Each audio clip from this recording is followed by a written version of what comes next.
The Subcommittee on Communications and Technology will now come to order. The Chair now recognizes himself for 5 minutes. Thank you, all of you that are here today, and thank you to the witnesses that are appearing before us today. Today, our subcommittee is holding an important legislative hearing entitled Repurposing the C-Band to Benefit All Americans. The C-Band is a block of spectrum currently used by satellite companies for the long-distance distribution of cable and broadcast video programming like NBC, ESPN, and HBO, as well as audio programming like NPR and LDS Radio. More than 100 million Americans receive content every day that is distributed through this band. More than 2 years ago, the C-band satellite providers began to suggest that they could relinquish a portion of the band in exchange for incentive payments, and that in turn, the spectrum could be used for 5G mobile wireless. In the wake of the incentive auction, it is good to see incumbent spectrum right holders come forward and offer to work with the government to free up spectrum. I think that tells us that the incentive model can work. However, a number of these incumbent satellite companies have come together to propose a private transaction in the band whereby they sell the rights to spectrum they didn't purchase and that they keep the lion's share of the profits and that they may give some of the money back to the U.S. Treasury on a voluntary basis. There's a lot about this proposal that is deeply concerning. I've seen a number of reports that suggest that auctioning this spectrum could raise $60 billion or more. This spectrum is so valuable because it will be essential for our nation's deployment of 5G services. It has the capacity and the propagation characteristics to usher in a new era of innovation and economic opportunity. We need to get this right because this is a precious natural resource, and the way this spectrum is deployed in the marketplace will determine our nation's wireless future.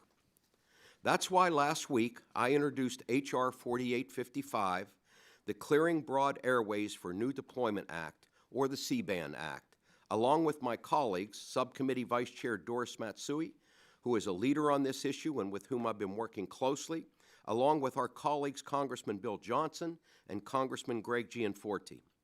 This legislation would require the FCC to hold a public auction to sell between 200 and 300 megahertz of C-band spectrum.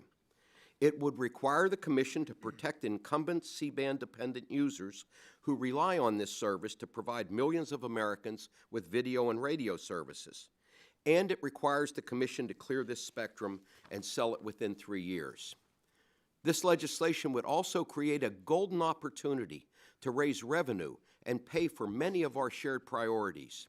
We can fix problems we've talked about for a decade, colleagues, such as rural broadband deployment, which I know is near and dear to my colleagues, Mr. Johnson and Mr. Gianforte. I know they care deeply about that. Rural telehealth, public safety communications, next generation 911, digital opportunity and inclusion, and closing the digital divide. We have the opportunity with this legislation to address these critical needs. Colleagues, we are never going to get an opportunity like this again. If we do nothing and tell our constituents that we gave away $60 billion to a handful of foreign satellite companies and left the folks back home high and dry, this is something the American people are never going to forget. And no member of this committee or on the House of Representatives ever talk about the need to do rural broadband deployment when this is our first and only chance to have a pay for. So this is an important piece of legislation. As I said, there's no other sources of revenue to do this. How often in this committee have we talked about infrastructure, about broadband deployment, and the 800-pound gorilla in the room always has been, how are we going to pay for it? Well, this is a way to pay for it. Now, on our panel today, we have a broad group, some for, some against this private or public auction. I don't normally associate myself with the Taxpayer Protection Alliance or the Citizens Against Government Waste. I checked my rating, it's 7%. I suspect some of you guys over there have a little higher rating than I do with Citizens Against Government Waste. But I'll tell you what, I'm happy to have them here testifying today.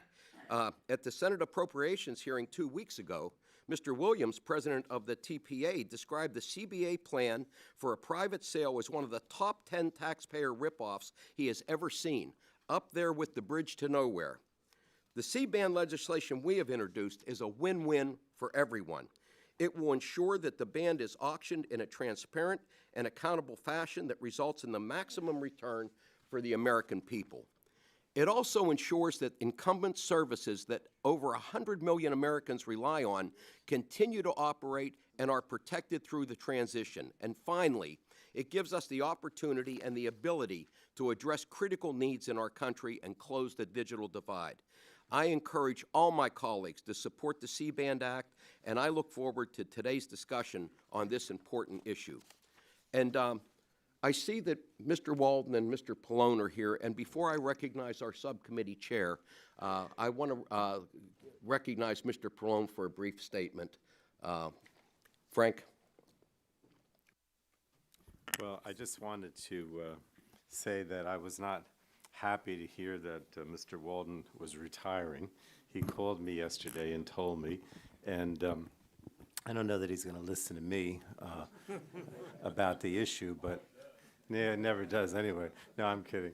But I just wanted to say, Greg, that, you know, it's just, I mean, obviously we're still here for another, I don't know, 16 months or whatever it is, but you have just been outstanding in terms of, you know, your principles and what you stand for and fighting for the things that you believe in, but at the same time, always willing to work with us. Because I think you've said many times that the main thing is to see if we can get some legislation passed and if we can come to an agreement. Failing that, then, you know, we can fall back and, you know, say what our positions are and if we disagree. But you're always reaching out to the other side of the aisle and trying to think of ways that we can actually accomplish things for the American people. I just wanted to commend you for that and say that as much as I regret the fact that you announced your retirement, we'll still work together over the next year or so and beyond as well. So I'll yield back. Well, Oh, I'll yield to the gentlewoman, yes. Thank you for yielding, Mr. Chairman. I'd echo your sentiments. Greg left a message for me yesterday, and my heart sank when I listened to it and then read the reports. We have had, and continue to, and I think always will have, a wonderful friendship and mutual regard for one another. And you've practiced that, Greg. So, you know, we celebrate what you've accomplished. We celebrate the person that you are. And I'm just glad that we have, 15, 16 months to go together. So let's cook up some new stuff and Watch out. And get it done. But Greg served as the chairman of this subcommittee, and I was the ranking member. And we're talking about auctions today. On our watch, we did a gigantic one when no one even recognized that a penny would be raised. So there are opportunities, but you've represented your party obviously to the best of your ability. But I think you're going to be remembered as a person of integrity, a real patriot, and that you have always been value added to the House of Representatives. Thank you. Yeah, Greg, I just want to say that all the members on this side of the aisle hold you in high regard, and we have tremendous respect for how you've chaired the committee when you were the chair. And I want to say on a personal level that it's been a pleasure to work with you, and I think that this should require a vote of the committee before you can retire. We had that vote. My wife won. And by the way, it was unanimous between the two of us. So. Okay, would you like to say anything before I recognize our I'll ranking just member? take a second. We've got important witnesses and work to do here, but it has been a great joy and privilege to serve with all of you and with some who aren't here at this subcommittee certainly as well. And this is a wonderful institution. Sometimes it gets a little rocky, sometimes it gets a little off the rails, but it's the best around. And it's about the people and the great staff we all get to work with. They're all family. I think the hardest thing for me yesterday was breaking the news to my personal staff and then my district staff. And by the time I got up here to the committee staff, I was pretty much a blubbering mess. But it's a great committee. We all know that, and we've had a lot of fun together. And it is interesting. We're talking auctioning spectrum one way or another here today.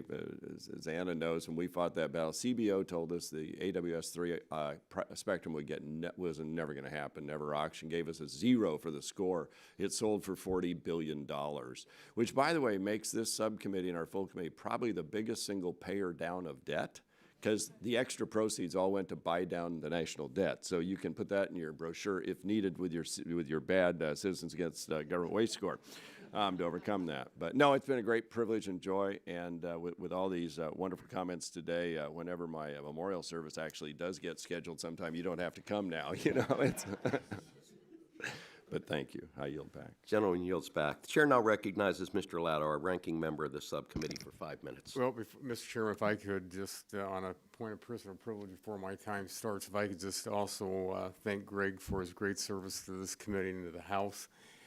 He had great trust in me when he was the chairman of this subcommittee when I was his vice chair, and then also having me as one of his subcommittee chairs in the last Congress, and I'll never forget it. So I really appreciate your leadership and your friendship, and best of luck to everything to come. So thank you very much.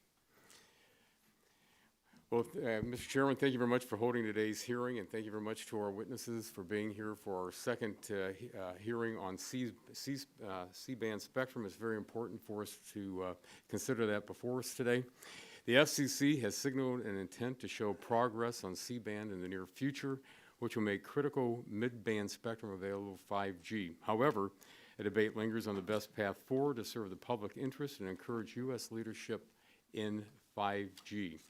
In a world with a greater innovation and a growing appetite for wireless technology, the equation for making new spectrum available has become increasingly challenging.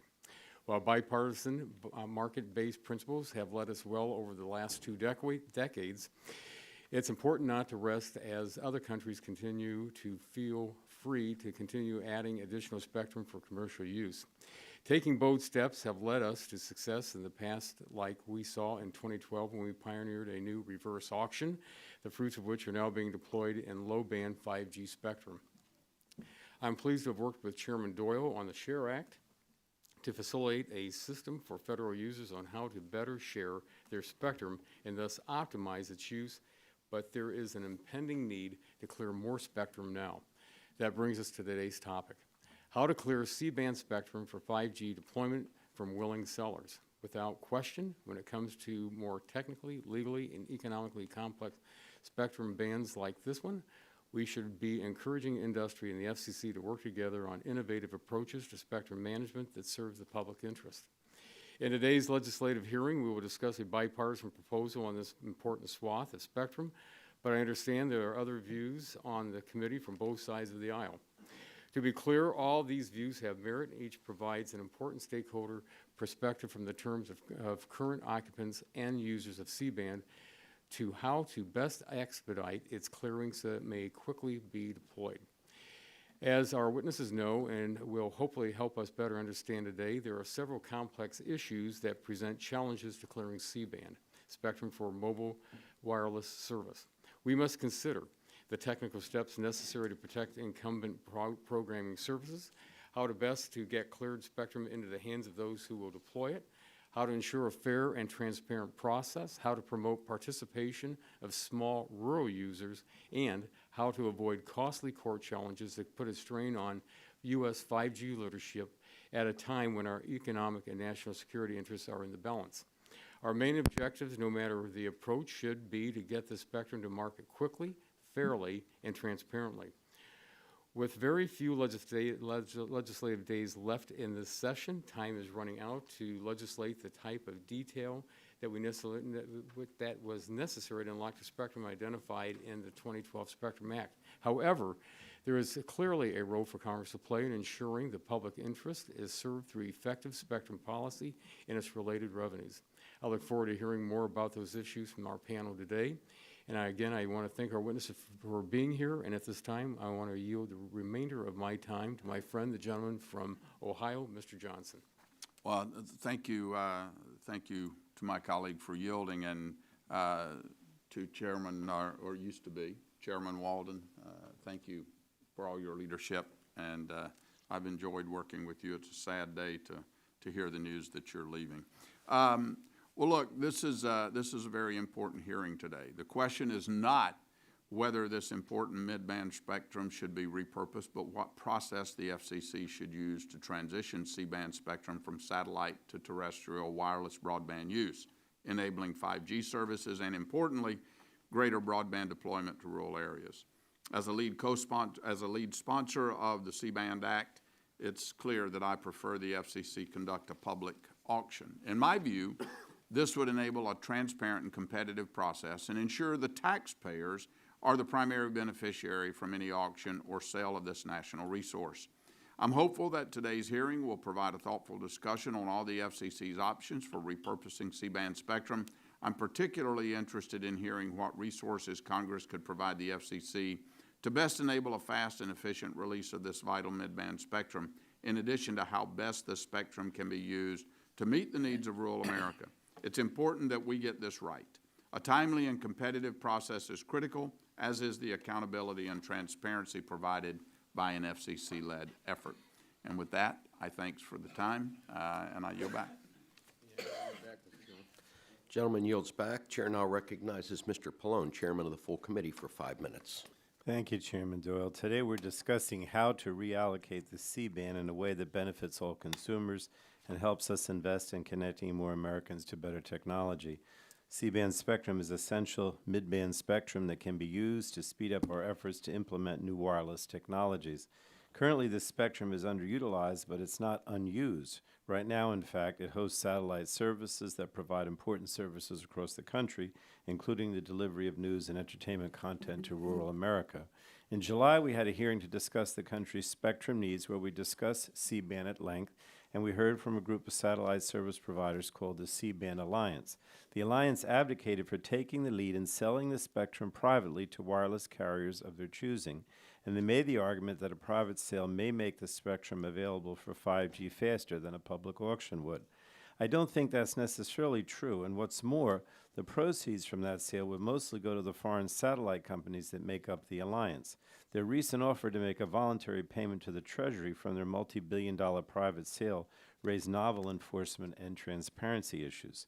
And this would be an unprecedented departure from the way Congress has instructed the FCC to reallocate spectrum in the past. Under the Communications Act, we required the FCC to run auctions that provide revenue to the Treasury, which is critical to ensuring the American people benefit from these auctions. And the revenues could go a long way in helping us invest in high-speed broadband in unserved and underserved areas and next-generation 911 service, as we do in the Lift America Act.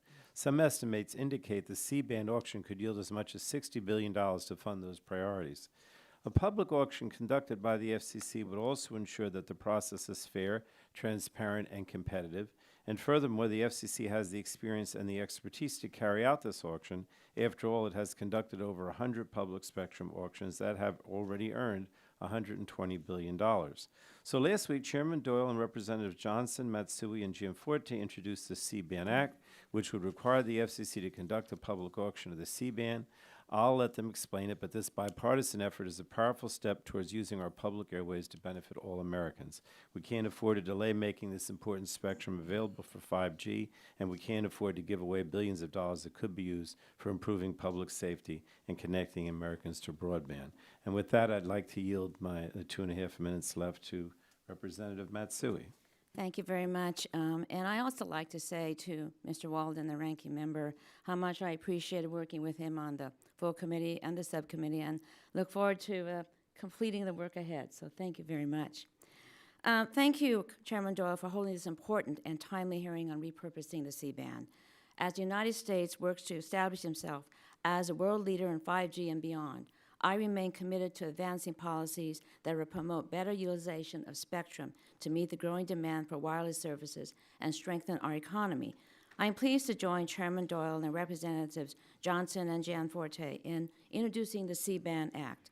This bill is an important part of the discussion about the future of 5G and represents bipartisan agreement that the FCC must pursue an open and transparent auction process that respects American taxpayers.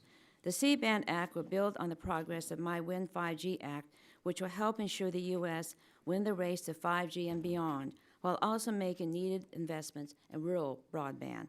The approach contained in these bills is an important part of ensuring this valuable public resource is made available 5G quickly, equitably, and transparently. While FCC-led public auctions have been successful in bringing spectrum to market, I am concerned that the Commission may be pursuing alternatives to public auctions that will fuel proceeds to private parties rather than taxpayers and trigger time-consuming legal challenges. That is why I recently sent a letter to Chairman Pai, reiterating my belief that the Chairman does not have the authority to conduct a private auction of the C-band and must use the auction authority provided by Congress through an FCC-led public auction. Abandoning this proven model could lead to protracted litigation, causing unnecessary delays in making this 5G spectrum available and shortchange the American taxpayer. I'd like to thank the witnesses here today for appearing before this committee, and I look forward to this very important discussion about the future of C-band. And with that, I yield back to the chairman. Chairman yields back. Chairman yields back. Chair now recognizes Mr. Walden, ranking member of the full committee, for 5 minutes for his opening statement. Well, good morning, Mr. Chairman, and thanks again to all of you for your very kind and generous comments. I want to welcome our witnesses today to this hearing. Before diving into the debate over how to best clear a portion of the C-band and 5G deployment, I want to emphasize the goals I believe every member here shares. First, the process must lead to auction revenues and spectrum allocations benefiting Americans in all parts of our country. I think we agree to that. Second, we must preserve spectrum for those that are reliant on the current C-band services now and into the future. Third, we must take interference concerns into account when redeploying spectrum. I think that's essential. And fourth, we should seek to make this critical mid-band spectrum quickly available for 5G. Fifth, this process should not overlook the opportunity to also facilitate resources for connecting rural communities with broadband and upgrading our emergency call centers to next generation 911, all without any deficit spending. So to your point, Mr. Chairman, there is a pay for here, as we can all see, and we got a lot of work to do in the country. So lastly, the process has to be fair, open, and transparent. So with that in mind, I know there are differences of opinion from our various stakeholders of how the FCC may proceed, and I would expect the Commission is taking a hard look at weighing the ramifications of each option. To further facilitate that public conversation and to ensure our discussion moves to the next level without ceding the point on an auction mechanism, I'm pleased to see a legislative proposal for today's hearing.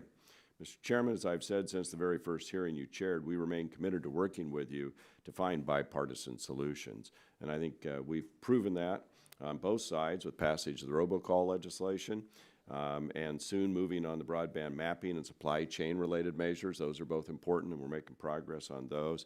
And now I think we all know there's this little one still begs for us to get involved and solve that the court kind of ruled in kind of, and I won't say net neutrality, but eventually we might get to that one too, but that's a little more problematic. With that said, we all agree we must make this critical mid-band spectrum available and do so quickly. If we're questioning on how the Commission may act, then I think we have an obligation to clear that up. So the FCC has clear direction from us on how to accomplish our shared goals.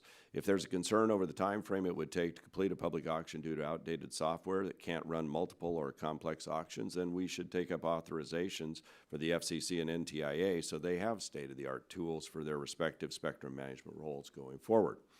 Let me raise another point that bears review. In our recent legislative hearing on the supply chain bills, we heard from our witnesses about the stark competitive implications for trusted equipment vendors and the pressures they face to lower prices, especially to appeal to rural providers in hard-to-reach areas like places in my district in Oregon. While those bills are important for addressing our current network vulnerabilities and understanding future risk, we can do so significantly more through market incentives to give rural providers options that may be more cost competitive. That can only happen when trusted vendors have a market for mid-band equipment, and we know that freeing up C-band holds the key in that regard. If we don't, there could be potentially serious long-term implications for the trusted vendors we rely upon now. So to put an even finer point on it, Our failure will worsen the digital divide for rural constituents who can benefit the most from propagation aspects of mid-band spectrum that could come online. We're all Americans. I know we can work together to beat the command and control markets dictated by some countries to protect and expand their homegrown vendors base for world dominance. That's a big statement. So on this and other priorities I outlined, we would be remiss to let this opportunity pass by. Please see Chairman Pai's commitment to deliver this mid-band spectrum to market fairly, transparently, and expeditiously, and I look forward to a thoughtful discussion today on how to achieve our common goals. That, Mr. Chairman, I thank you again and look forward to working with you. I yield back before I do, just so the committee knows we've got another subcommittee I have to go to as well, but I'll be bouncing back and forth. So again, thank you very much for participating in our witness panel, and I yield back. Thank the gentleman. Gentleman yields back. Chair would like to remind members that pursuant to committee rules, all members' written opening statements shall be made part of the record. So I'd now like to introduce our witnesses for today's hearing. First, Mr. Ross Lieberman, Senior Vice President, ACA Connects, Americans Communications Association. Welcome. Next, Mr. Jeff Campbell, Vice President, Government Affairs Technology Policy with Cisco. Welcome. Ms. Deborah Collier, Director of Technology and Telecommunications Policy, Citizens Against Government Waste. Welcome. Mr. James Fraunfelter, Chairman and Chief Executive Officer, ABS Global. Welcome, sir. And finally, Mr. Philip Barenbroek, Policy Director with Public Knowledge. We want to thank all the witnesses for joining us today. We look forward to your testimony. At this time, the chair will now recognize each witness for 5 minutes to provide their opening statement. Before we begin, I would like to explain our lighting system. In front of you is a series of lights. The light will initially be green at the start of your opening statement. It will turn yellow when you have 1 minute remaining. Please start to wrap up your testimony at that point, and when the light turns red, your time has expired. Mr. Lieberman, you are recognized for 5 minutes. Thank you. And we too were saddened by your announcement of your retirement, Congressman Walden. The members of ACA Connects have appreciated your leadership on so many vital telecommunication issues that affect them. So thank you for the opportunity to share ACA Connects ideas on how to reallocate C-band spectrum for 5G, protect consumers, and deliver broadband for all Americans. We appreciate Chairman Doyle, Representatives Gianforte, Congressman Johnson, and Congressman Matsui for introducing the C-band Act, a bipartisan bill that includes many elements that are essential to achieving these goals. Today, C-band satellites are the best way for ACA Connects members to receive the cable programming networks that their customers demand. The C-band works especially well for rural operators because nationwide satellite transmissions that originate from studios in New York City and Los Angeles can reach their remote systems. Over time, our members have invested over hundreds of thousands of dollars in their per cable head end to use the C-band. While large cable operators are switching to fiber as their delivery path for video programming, this is not an affordable option for many ACA Connects members today. So who are ACA Connects members? They are people like Patty Boyers, president of Boycom in Poplar Bluff, Missouri, who I assume you remember from her colorful and compelling testimony before this subcommittee in June. Most of our members, like her, are family businesses with fewer than 10 employees and fewer than 1,000 customers who operate in small towns and rural areas. These are the very communities that broadband mapping and other rural broadband initiatives are intended to help. So how would these communities fare if the FCC repurposed 300 megahertz of C-band and packed existing users into what remains as the satellite industry's C-band alliance proposes? Simply put, without a fiber alternative, our members and their customers will be stuck with higher prices to use a less reliable C-band that is more prone to interference and unable to meet future demands.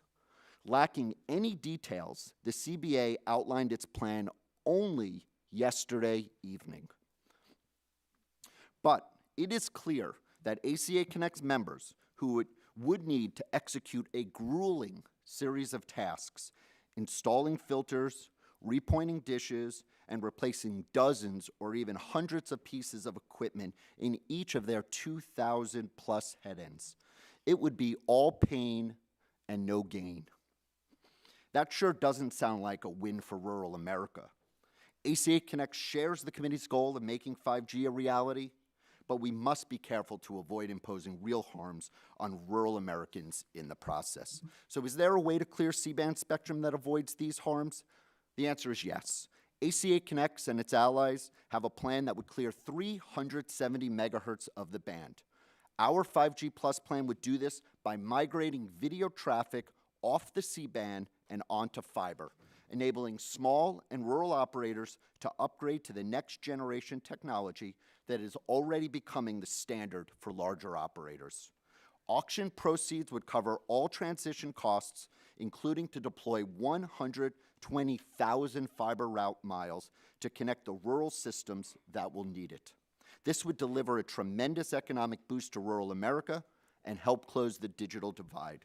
To boot, the 5G Plus plan would clear more spectrum than other proposals, and it would do so in the same time frame in which others have proposed clearing a far less amount.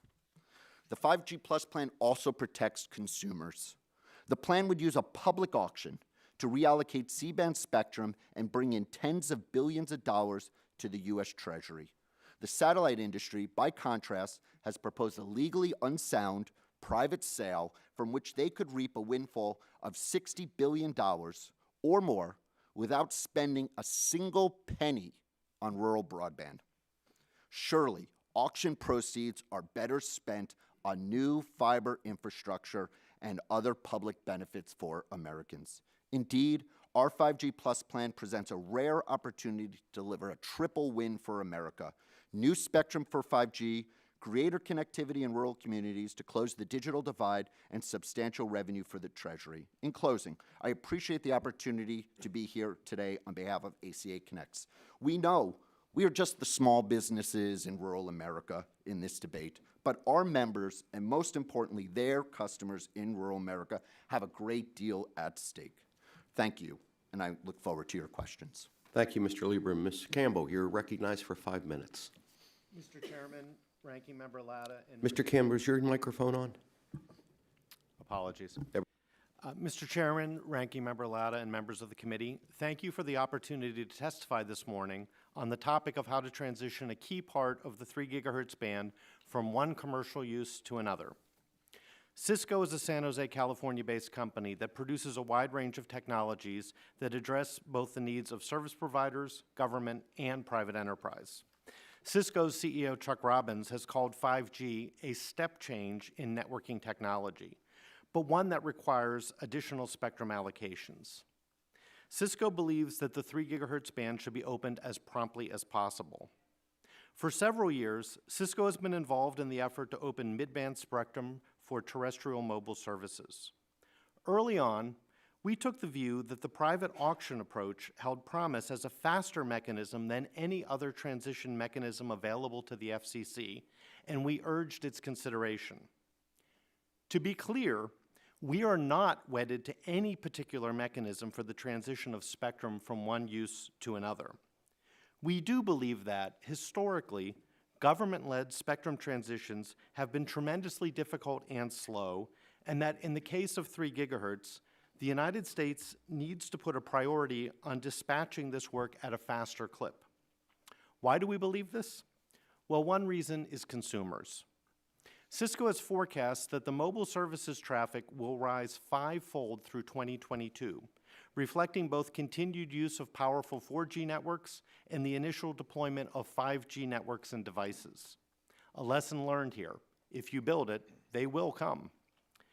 But a less obvious reason is that national economic interests are also at stake, to the level of potentially affecting our GDP. Unlike previous mobile technologies, 5G technology for the first time makes possible a ubiquitously available set of wireless capabilities that can make our economy work better by facilitating operations that are data-driven and more efficient. In some cases, it enables a wireless solution where one does not exist, while in others, it makes a wireless solution easy to utilize relative to existing solutions. For example, today you can automate the timing of traffic signals and change the timing from a central control room. But without having data about the density and speed of traffic, how do you make informed decisions about how to set the timers? There is no wireless technology available today that would give you that data, but 5G will. A farmer today can use existing sensor technology and Wi-Fi to create critical data about his or her crops and soil conditions. But that requires spending some portion of the work week managing the farm's IT. What if the farm were blanketed by 5G and the same data is delivered to the farmer from his service provider? Or what if a trucking company that specializes in food distribution wants to monitor its vehicles comprehensively for route efficiency, refrigeration temperature, and time spent loading or unloading? There is no single technology today that can perform all of those functions. However, 5G could. 3 gigahertz spectrum is important to 5G because spectrum is available in bands wide enough to address these and many other use cases. The spectrum is capable of being deployed across wide areas, it goes through walls, and it can be deployed in small cells to enable dense coverage. That's why the speed of this transition is important. Networks built on 3 gigahertz spectrum can flexibly address the many use cases that networks will need to support. We must recognize that the business applications for 5G do not exist today for the most part. They have to be defined, and the networks must be configured to support them. That's a big challenge for the mobile industry, so there's a lot to learn.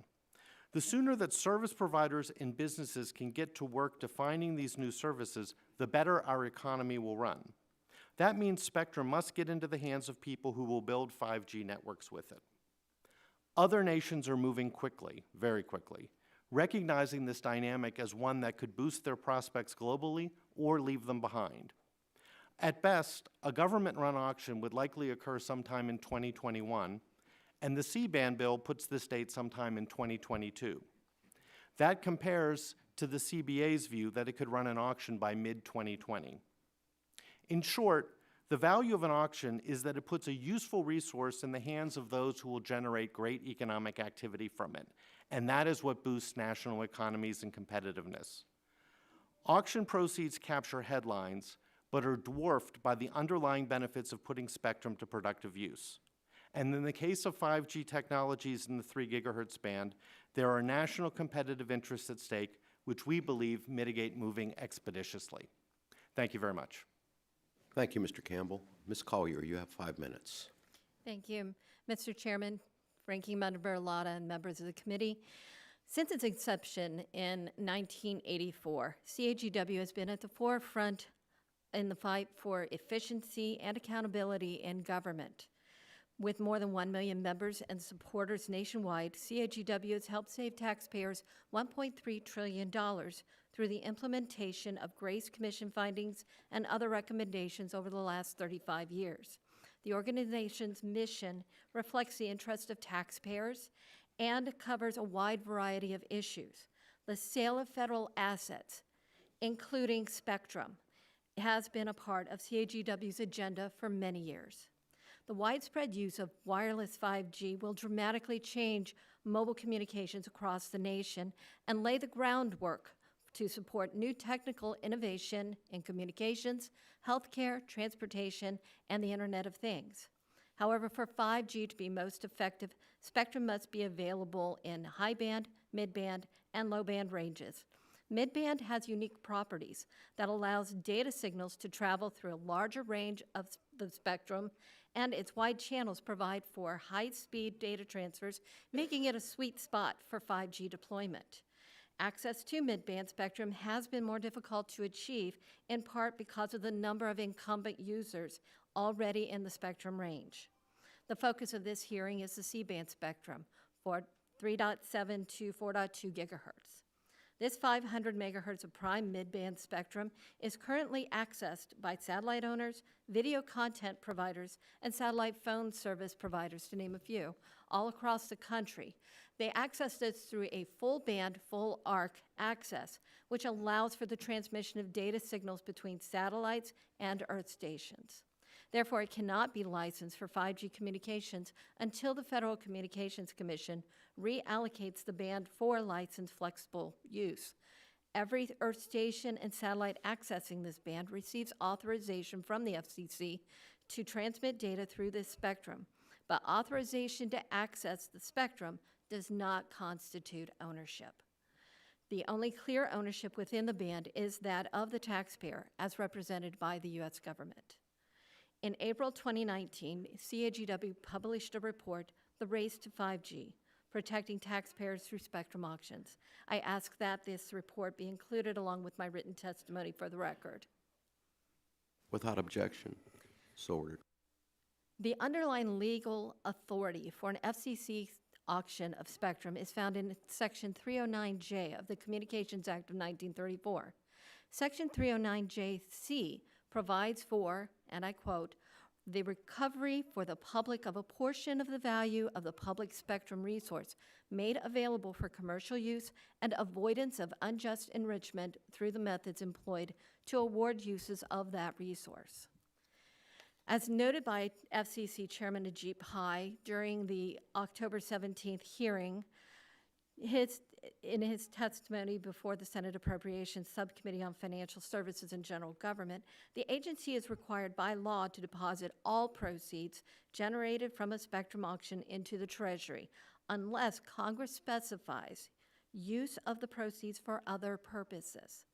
For example, Subcommittee Chairman John Kennedy has proposed using proceeds from a C-band spectrum auction to provide additional funding for broadband deployment in rural America. There will be costs associated with vacating portions of the C-band spectrum, including installing new hardware and reconfiguring thousands of affiliate reception sites to accommodate more efficient encoding, compression, and modulation technologies. An auction of C-band spectrum has a potential value of between $11 billion and $60 billion, depending on exactly how much spectrum is made available for sale. CAGW appreciates the introduction of H.R. 4855, the C-band Act, which clearly designates the FCC as the only appropriate entity for reallocating this spectrum for broadband internet access services and conducting a public auction of the spectrum. Since the beginning of the discussions over C-band, CAGW has maintained that it is a public asset, and only the FCC has the authority to reallocate and auction this spectrum for flexible terrestrial use. Again, thank you for the opportunity to testify, and I look forward to any questions you have. Thank you, Ms. Collier. Mr. Fraunfelter, you're recognized for 5 minutes.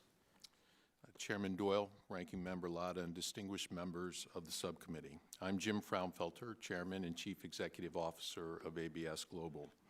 Earlier in my career, I was president of PanAmSat, the company responsible for privatizing the satellite industry, and then president at Intelsat when the two companies merged in 2006. I'm here today speaking for my company, ABS, and two other small satellite operators, Hispasat and Claro. We call ourselves the Small Satellite Operators, or SSOs, representing 3 of the current 8 satellite operators who are licensed to serve the United States using C-band. We have invested collectively about $750 million to build and deploy advanced satellites with C-band payloads designed to serve the U.S. market. From the beginning of the FCC proceedings, we have supported repurposing C-band spectrum for 5G terrestrial services in a reasonable and balanced way.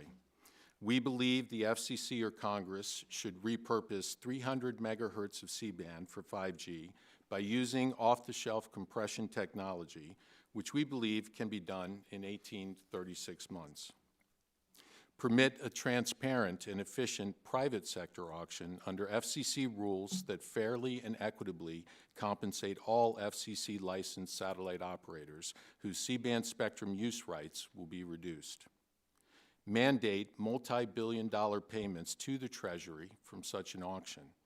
And finally, to set forth financial incentives for U.S. Earth station operators to install the compression equipment in a timely manner, thus facilitating a fast C-band transition, maximizing the amount of frequency spectrum to be repurposed, and expediting rollout of 5G services. Some have argued that C-band spectrum should simply be taken from satellite operators without compensation and auctioned. Confiscating spectrum rights in this way would not only be a disaster for us, it would be a disaster for investment in all wireless services. As we sit here today, companies are investing billions of dollars in new global satellite networks and in new 5G terrestrial networks. But they do so only because they have confidence that the FCC won't simply take their licenses away. If the FCC or Congress simply confiscates our spectrum rights, that confidence would be irrevocably shaken with, I assure you, a disastrous impact on future investment. It is also important to emphasize that the impact on future investment will be felt even, as the CBA has proposed, you simply confiscate the spectrum rights of companies that did not earn U.S. revenues in 2017. Take my company, ABS. My colleagues and I acquired it in 2010, intending to transform it from a regional satellite operator into a global one. To be a global player, which is required to be a successful satellite services provider today, coverage of the United States is essential. So we designed a satellite that was built by Boeing and launched by SpaceX specifically to serve the United States. We spent almost $250 million seeking and receiving an FCC authorization to use C-band in April of 2017. How can someone reasonably argue, after we spent almost $250 million on this satellite that was designed to serve the United States, after we did everything required to obtain an FCC authorization, and after we finally received that authorization, that most of our spectrum can be confiscated simply because we didn't illegally build a revenue base prior to receiving that authorization in 2017? Why would we, or anyone else for that matter, invest that kind of money in reliance on U.S. law and FCC rules ever again? The SSOs have active, valid FCC authorizations. They have invested a fortune in reliance on FCC rules and have done everything right. We hope that the FCC and Congress will do right by us too. Thank you for your time. I look forward to answering your questions. Thank you, Mr. Fraunfelter. And finally, Mr. Behrenbrecht, you're recognized for 5 minutes. Thank you. Chairman Doyle, Ranking Member Latta, and members of the subcommittee, thank you for the opportunity to testify about how to best repurpose the 3.7 to 4.2 gigahertz band, otherwise known as the C-band. It's critical that Congress and the Federal Communications Commission ensure the public airwaves are used efficiently and in ways that best serve the public interest. I'm the Policy Director of Public Knowledge, a nonprofit public interest organization that advocates for free expression and public access to information, affordable communications tools, and creative works. PK has a long track record working with the Energy and Commerce Committee and the FCC on spectrum policy issues.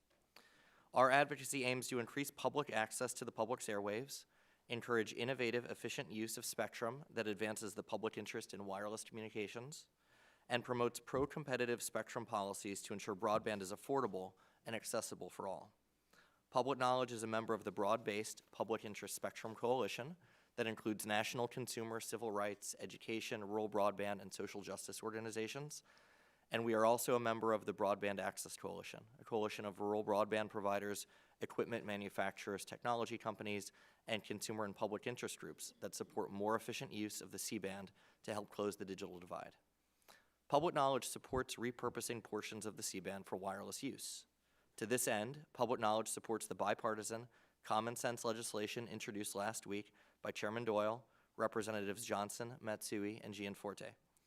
H.R. 4855, or the C-band Act, promotes the speedy repurposing of C-band spectrum for the deployment of next-generation 5G networks, protects incumbent users and their customers, and ensures reallocation of C-band licenses occurs via public auction that will serve the public interest and that precedes significant revenues that can be used to benefit the public.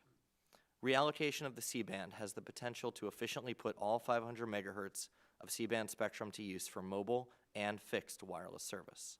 To be clear, the benefits of any reallocation of the public's airwaves in the C-band must flow to the public. Repurposing portions of the C-band for wireless broadband use presents unique opportunities to advance multiple goals simultaneously.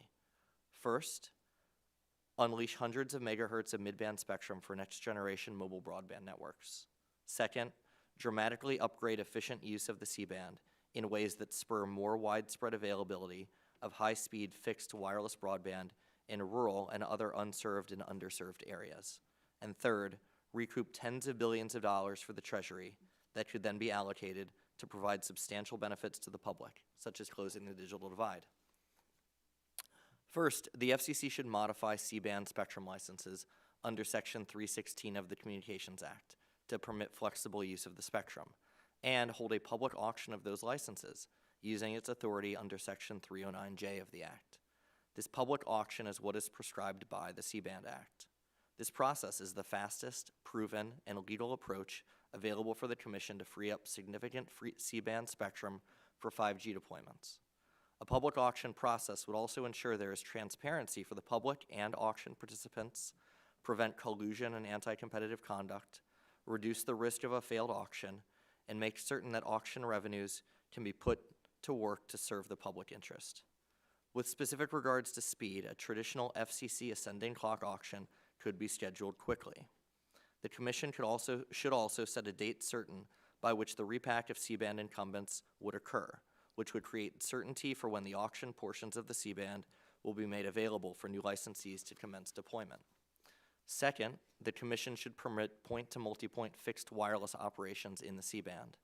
Fixed wireless services can help close the digital divide by using underutilized spectrum to reduce the economic barriers to deploying in rural areas. Fixed wireless services could operate in the repacked upper portion of the C-band without harmful interference to incumbents and would bring high-speed fixed wireless broadband to tens of millions of households. Finally, proceeds from the public auction of C-band licenses could be allocated by Congress to address priorities such as deploying high-speed fixed broadband to unserved and underserved areas. This proposal has a dual benefit. It would make fixed high-speed broadband accessible in communities that currently lack access. It would also provide the necessary fixed backhaul that 5G and future generations of wireless networks will need, improving the economic conditions for deployment in communities that are otherwise unlikely to see 5G service for the foreseeable future. Again, the C-band represents a unique win-win-win opportunity for policymakers. Thank you for the invitation to testify here today. I welcome the opportunity to answer your questions. Okay, thank you to all the witnesses for your opening statements. We're going to now move to member questions. Each member will have 5 minutes to ask questions of our witnesses, and I will start by recognizing myself for 5 minutes. Mr. Fraunfelter, under the CBA proposal, your company, ABS, and other small satellite operators in the C-band would potentially stand to receive no incentive or relocation funds from a private sale, and you'd be required to relinquish access to the same spectrum rights as CBA members. Is that correct? That's correct. Thank you. Let me follow up. If the FCC approves that CBA plan and you're hung out to dry, do you think it's likely that you or other affected SSOs will sue the FCC? Yes, I do. Thank you. Mr. Barenbroek, do you think lawsuits from ABS or other SSOs, or to be honest, from any of the other parties impacted by a private sale, will slow the process down? Don't you think that any of the imagined benefits of a private sale disappear pretty quickly when you think of the mountain of lawsuits that would pile up from this $60 billion giveaway? Yes, Congressman, Chairman, I think that's right. I think as Mr. Fraunfelter mentioned, you're likely to see litigation, if the FCC authorizes the CBA proposal. Secondly, the FCC simply doesn't have the authority under the Communications Act to delegate its authority to run an auction to a private party. So yes, you will see litigation, and that will dramatically slow down the perceived benefits of the CBA plan. Mr. Lieberman, if CBA was responsible for facilitating a transition in the C-band, what recourse do your members have if CBA makes mistakes? For instance, would your smaller members like Ms. Boyers, who testified before our committee, would she need to call Luxembourg to get tech support? Who would be accountable? This is a big problem with the CBA plan. I mean, I'd first say the CBA plan is 3 pages at this point for an FCC that wants to adopt this in December. So we really have no details whatsoever. They have discussed the plan with small cable operators, not at all. We have not had a single conversation. They've not come to us and said, this is what it's going to mean for you. So to be honest, we don't really know what it's going to mean, but I do know that they have a strong incentive to do it on the cheap, because whatever they don't give to us means that their foreign investors get to keep that money. Ms. Collier, how profound a waste do you think it would be if the government simply allowed a small handful of foreign satellite companies to walk away with potentially $60 billion for something they don't even own? And what kind of opportunity is Congress missing if we don't try to use that revenue to address pressing national needs like deploying broadband, funding public safety, or closing the digital divide? If the CBA is allowed to sell this spectrum and retain all the proceeds, the taxpayer is not going to see 1 cent out of this. Even they claim that they're going to give a voluntary contribution. Well, what is that? $1, $10, $100, $1 million? There's a potential for $60 billion here that would be walking away from this country. This funding, portions of which could be used to reimburse the cost of, making the transition to cable operators and other users of this spectrum for the cost of the transition. Part of the proceeds could be used for deploying rural broadband, expanding our 911 system, and doing further development in bridging that digital divide that we're also focused on. We wouldn't have that opportunity if the CBA was permitted to sell this spectrum. Thank you. I'm going to yield back my remaining 46 seconds and yield to my good friend from Ohio, Mr. Latta, for his questions. Well, thank you, Mr. Chairman. And again, thanks to our witnesses for being here today and your testimony. Mr. Fraunfelter, if I could begin my questions with you. What is the range of the FCC's legal options for an enforcement mechanism to ensure a private or hybrid approach meets its conditions for the public interest, such as money going to the taxpayers, transparency on process, or how the license sizes would end up? Yes, sir. We have proposed for the FCC what we consider to be a neutral third way of approaching the overall auction process. As I'd mentioned in my opening statements, we are advocating a private sale with governance, guidelines, and oversight by the FCC to make sure that that process is transparent. And we do that because we think that's the quickest way to get us to 5G. But the proceeds from that auction, we believe, should be distributed across 3 different tranches.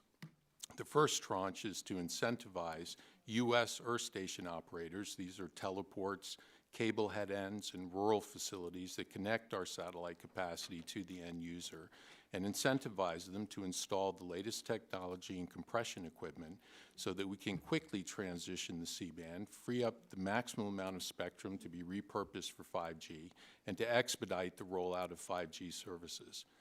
The second tranche, which we have advocated from the beginning of this process, is that a significant amount of the proceeds would be mandated by the FCC to go directly to the U.S. Treasury. And in discussions that we've had with your staff in the Hill over the last couple of months, and as we've reported back to the FCC, we think the right amount is about 25% of the proceeds to go directly to the Treasury. It's important to point out that through the combination of these 2 tranches, depending on how much frequency spectrum is reallocated, 40 to 45% of the proceeds would immediately be reinjected back into the U.S. economy. And then the final tranche would be distributed in what we call our distribution and scoring model, which is a fair and equitable distribution system that would compensate the existence licensees for the modifications that would occur to their license, and to compensate them for the capital that they've deployed and the loss of potential future revenue. And all 8 licensees would be compensated in a fair and equitable manner. From our perspective, this approach gets you to 5G the fastest, and in doing it in a fair and equitable way where we are recognizing all of the constituents, including the U.S. taxpayers, we minimize the potential for litigation and give us the best chances of rolling out 5G as soon as possible. Okay, thank you. Mr. Barenbroek, what are your thoughts? I understand, my understanding is from your testimony you support a public auction, but do you think it's possible to do a private approach that has these important conditions attached? Thank you for the question, Ranking Member Latta. To be honest, given that the private auction proposal is relatively unprecedented, it's an untested, unproven model, I don't know what sort of public interest protections and oversight the FCC can exercise through that process. A traditional public auction ensures there's transparency, accountability, accounts for competition issues, a diverse range of bidders and auction participants get a seat at the table. We think those are critical public interest protections and benefits.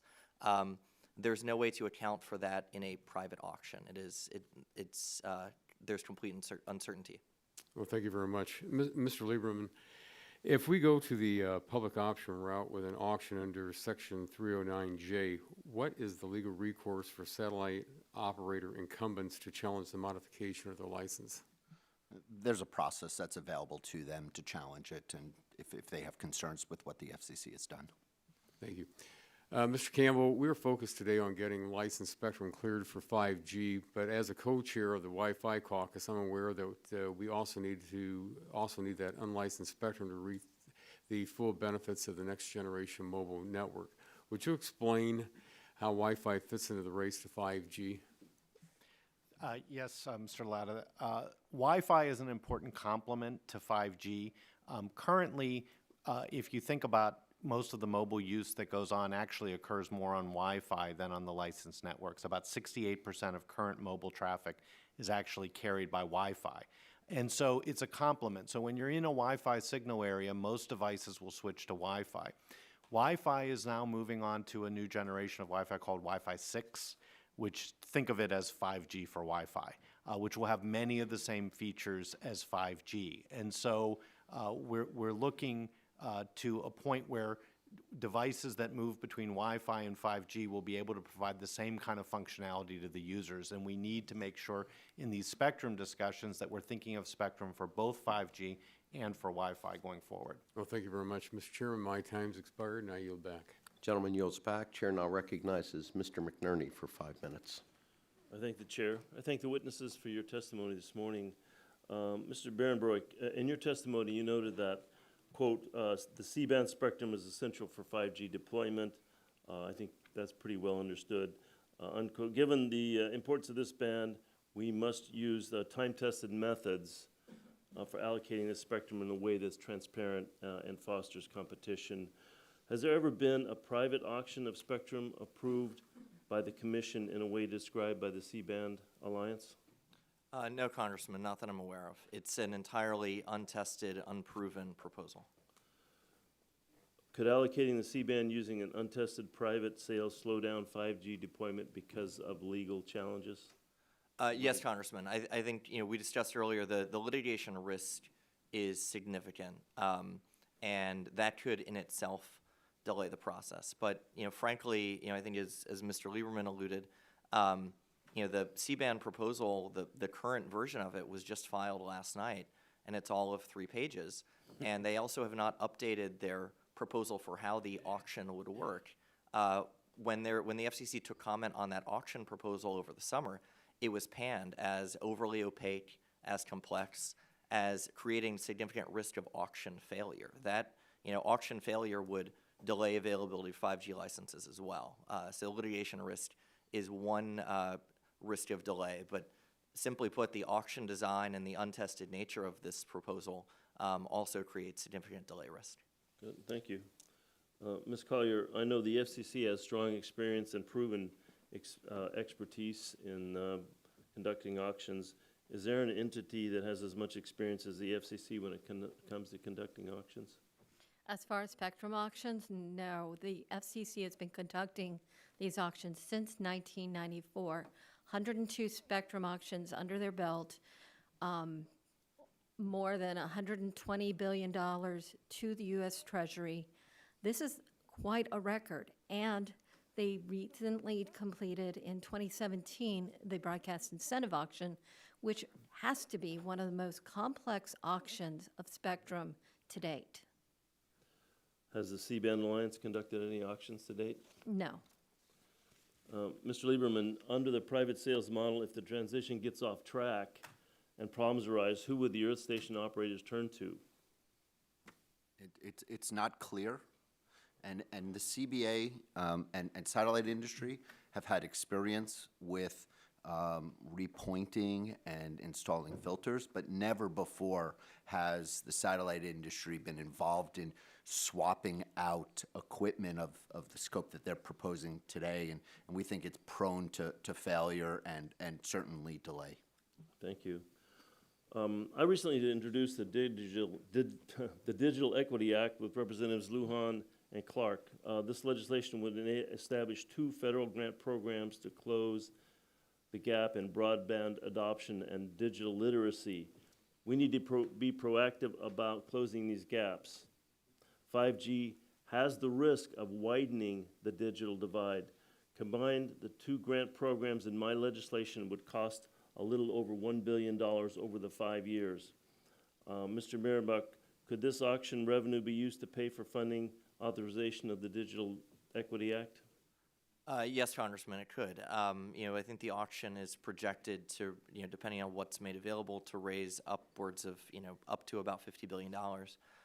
So yes, the Digital Equity Act, which I think is, funded at $1.25 billion, could easily be funded. Thank you. Ms. Collier, I'm going to ask about something you said, that licenses do not signify ownership. Could you expand on that a little bit? It's more that authority to operate in a space does not constitute ownership. The C-band spectrum, and this is very unique to the C-band spectrum. The C-band spectrum, by its very nature, is rather open access to those that are authorized to use it, where it's full band, full arc, meaning that a satellite company and the earth stations have access to the entire 500 megahertz of spectrum, so that they can point their dishes to the best satellite to get the best signals. A license usually is a partitioned section of spectrum, and that is something that is bought and sold through these spectrum auctions, like the mobile broadband or the mobile licenses that telecommunications providers purchase through the auctions. They bought these licenses and then they can sell them on the secondary market. Because of the very nature of the full arc, full band, nobody has ownership of license to a particular portion of that spectrum. All right. Everybody has equal access. Thank you. My time's expired, Mr. Chairman. Yes. As you've noted. I yield back. Gentleman yields back. Chair recognizes Mr. Walden. The subtle hand of the gavel. Thank you, Mr. Chairman. I want to thank our witnesses. Mr. Lieberman, I want to start with your proposal, which calls for a public auction of 370 megahertz of C-band spectrum. Under this proposal, all parties would be compensated for their transition costs, including the cost to deploy 120,000 new miles of fiber. As you know, I represent some pretty challenging geographical areas for deployment. Do you believe that the auction will bring in the revenue necessary to cover the costs of deploying this additional fiber? And I worry about the timeline. That's a lot of miles. The estimate for the fiber deployment is $6 to $7 billion. The auction proceeds are expected by, for instance, New Street Research to raise $50 billion. Right. I don't think we're going to have a problem raising enough money. And we never have a problem spending it. So how confident are you that this new funding would be complementary to existing or proposed programs like CAF2, the Rural Digital Opportunity Fund, USDA's Reconnect program, and potentially others? And how do you envision tracking the money to ensure it's all being used efficiently? Well, our plan, first of all, calls for no overbuilding. Good. So The total amount of fiber that would be necessary is 420,000 fiber route miles in order to transport the programming over it. 300,000 of that fiber route miles already exists in the ground. So we would be just leasing IRUs or doing, using that. It's the 120,000 fiber route miles that are probably going to a few cable systems in your market that don't have that. And I'll hear from them if we don't get it right. Mr. Fraunfelder, I know you've held some senior positions with some of these satellite companies, and given your expertise on how satellites operate, and how confident are you that satellite operator incumbents could transition 300 megahertz of spectrum in a timely manner in a private auction approach? Thank you, sir. I am very confident. In fact, as Mr. Behrenbrock just mentioned, last night the CBA issued a new ex parte filing and a new proposal to the FCC, where after careful discussion and consideration with the broadcasters and the U.S. teleports throughout the United States, they are now signing up for transitioning 300 megahertz of spectrum using advanced compression technology. The first 120 megahertz, particularly at urban population centers, would be done in 18 months, and the entire United States done in 36 months. The main difference between their proposal and ours is that they do not incentivize the earth station operators, they don't incentivize these rural communities to implement the latest technology at each of their facilities, which the SSOs have been advocating for from the very beginning of this process. And we believe that if you incentivize them, you could actually get this done in a much faster time frame than even the CBA is projecting from last night. Okay. Another question to you. Does the law permit this private approach, specifically in referring to Section 309J6E, which clarifies that the Commission try other means besides auctions like negotiations to make spectrum available? Well, sir, I'm an executive, not a lawyer, but... That's two of us. I'm not burdened with a law degree either, but... But from our perspective, we're not adamantly against a public auction, but we see two potential issues. I think one is speed of execution. We think based on past history, it's very difficult to argue that a private auction wouldn't be faster, potentially much faster than a public auction. And second, as I indicated in my opening statements, when we look at the proposals, including the bills that were submitted last Friday, what we don't see is any compensation for the incumbent licensees for modifications to the existing licenses. And we think that sets an awful precedent going forward that would impact future investment in wireless services.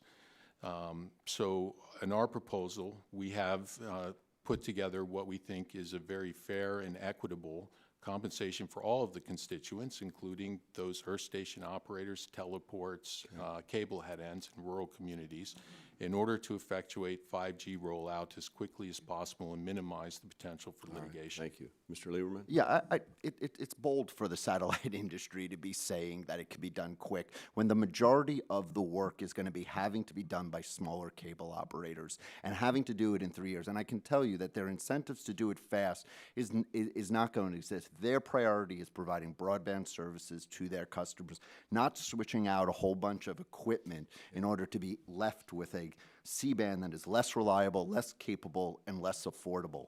So I think we need to take that into account, who's going to be doing the work. Thank you, Mr. Chair. Thank you all. Gentleman yields back. Chair now recognizes Mr. Soto for 5 minutes. Thank you, Mr. Chairman. At stake here is a lot. 5G, nearly $60 billion, and a whole host of different proposals on how to address this. I wanted to start by asking Mr. Lieberman, has there been any precedence for a private auction as has been proposed by some on the panel in the past with regard to other spectrum? None. Completely novel, subject to legal challenge. Mr. Fraunfelder, would you agree with that, or has there been precedence before? I would agree with that, sir. Okay.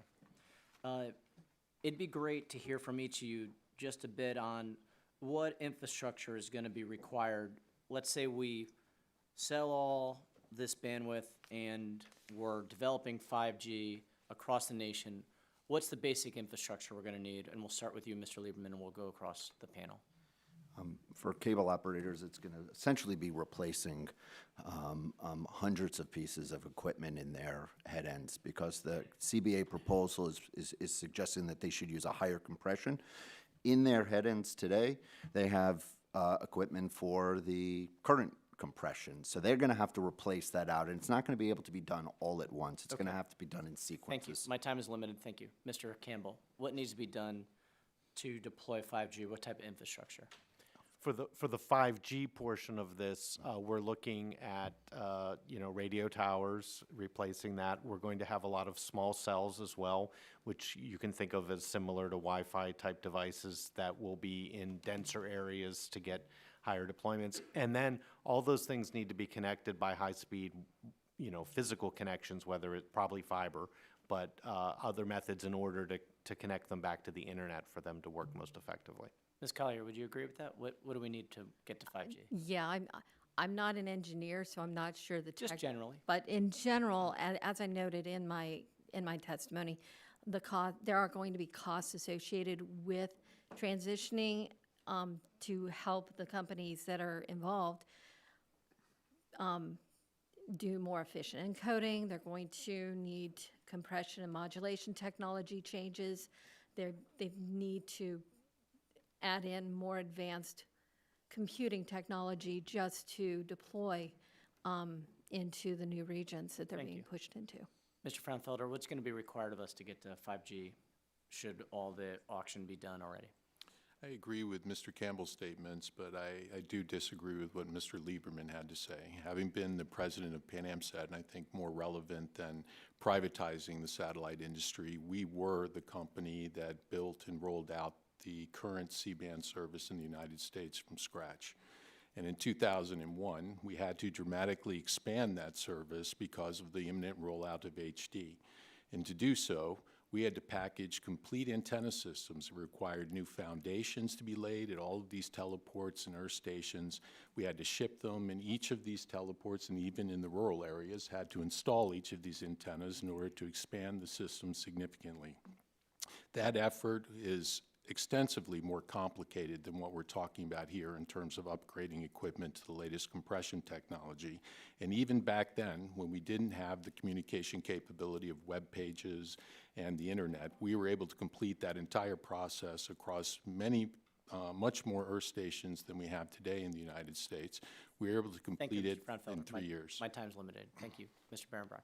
Briefly, Mr. Campbell is absolutely right. You need, for 5G deployments, not only do you need the licensed spectrum, but you also need significant, fast, fixed broadband networks for backhaul in low-income communities and urban areas, and in rural and exurban communities. We don't have that fixed backhaul that's available that can support 5G speeds. Secondly, Mr. Campbell alluded to this earlier too, you need significant swaths of unlicensed spectrum. You need unlicensed spectrum channels that are wide enough to support offload from 5G networks. We don't have that right now. Well, thank you all for enlightening us. It's going to be complicated. It's going to take all of your help. It doesn't look like one particular area of this industry is going to be doing this on its own, and so that's very helpful as we're looking to have a collaborative way to get to 5G, and thank you all for your testimony. Gentleman yields back. Chair now recognizes Mr. Kinzinger for 5 minutes. Thank you, Mr. Chairman. I'll add to the missing Greg stuff. However, we all get to move up one, so there's some good things too. Everybody to my left is happier Yeah. about this because they move up in seniority, so. We'll miss you, though. Yeah, yeah, sure. What was that guy's name again from Oregon? Waldsman? I forget. But thank you. We have a difficult issue before us in C-bands. Obviously, pretty much the only game in town in terms of ensuring ample mid-band spectrum available for the deployment of 5G. It's highly valuable, and there's a multitude of stakeholders that need accommodating, not the least of which are the American taxpayers. So we'll get right to it. Mr. Campbell, you've stated that repurposing the spectrums in our national security and economic interest. I have a real focus on security policy and international affairs, and I actually think this committee intersects quite well with that, and so I can appreciate that point. Can you expand a bit more on the importance of moving quickly? And where does the U.S. stand in comparison to Europe and China? Well, I think it's very important to recognize that technology is as important to national security as many of the traditional things we think of when we think of our defense. And we need to have the most advanced technology, both in the information world, but in every other part for a very strong and secure national defense. That means maintaining world-class networks. That means being at the forefront of all new technologies as we develop them. We've been pretty good at that for quite some period of time, but we look at a situation like this where we're looking at mid-band spectrum for 5G, and the Europeans are moving swiftly on this. The Chinese are moving on this, other East Asian nations as well. If we don't make spectrum available in this space, we're not going to be operating in the optimal space as quickly as others. Well, let me add to that, and then I'll let you continue with that, but I also have a follow-on to that, because I think we take for granted a lot of the times that we are technology leaders, and so we can slow things down here because we forget that there's really good competition out there. So if other nations leap ahead, doesn't that mean that foreign equipment manufacturers can also find themselves well ahead and further? For instance, if Chinese manufacturers are among those surging and gaining outsized market share, what does that mean for the national security posture of the U.S. and our allies? Well, that can be very challenging for our country, and we have to make sure that we are at the forefront of all of these technologies on this front. A 1 year or 2 year delay in this process, you know, sometimes people think, oh, it's just a year. In the technology world, a year is a generation.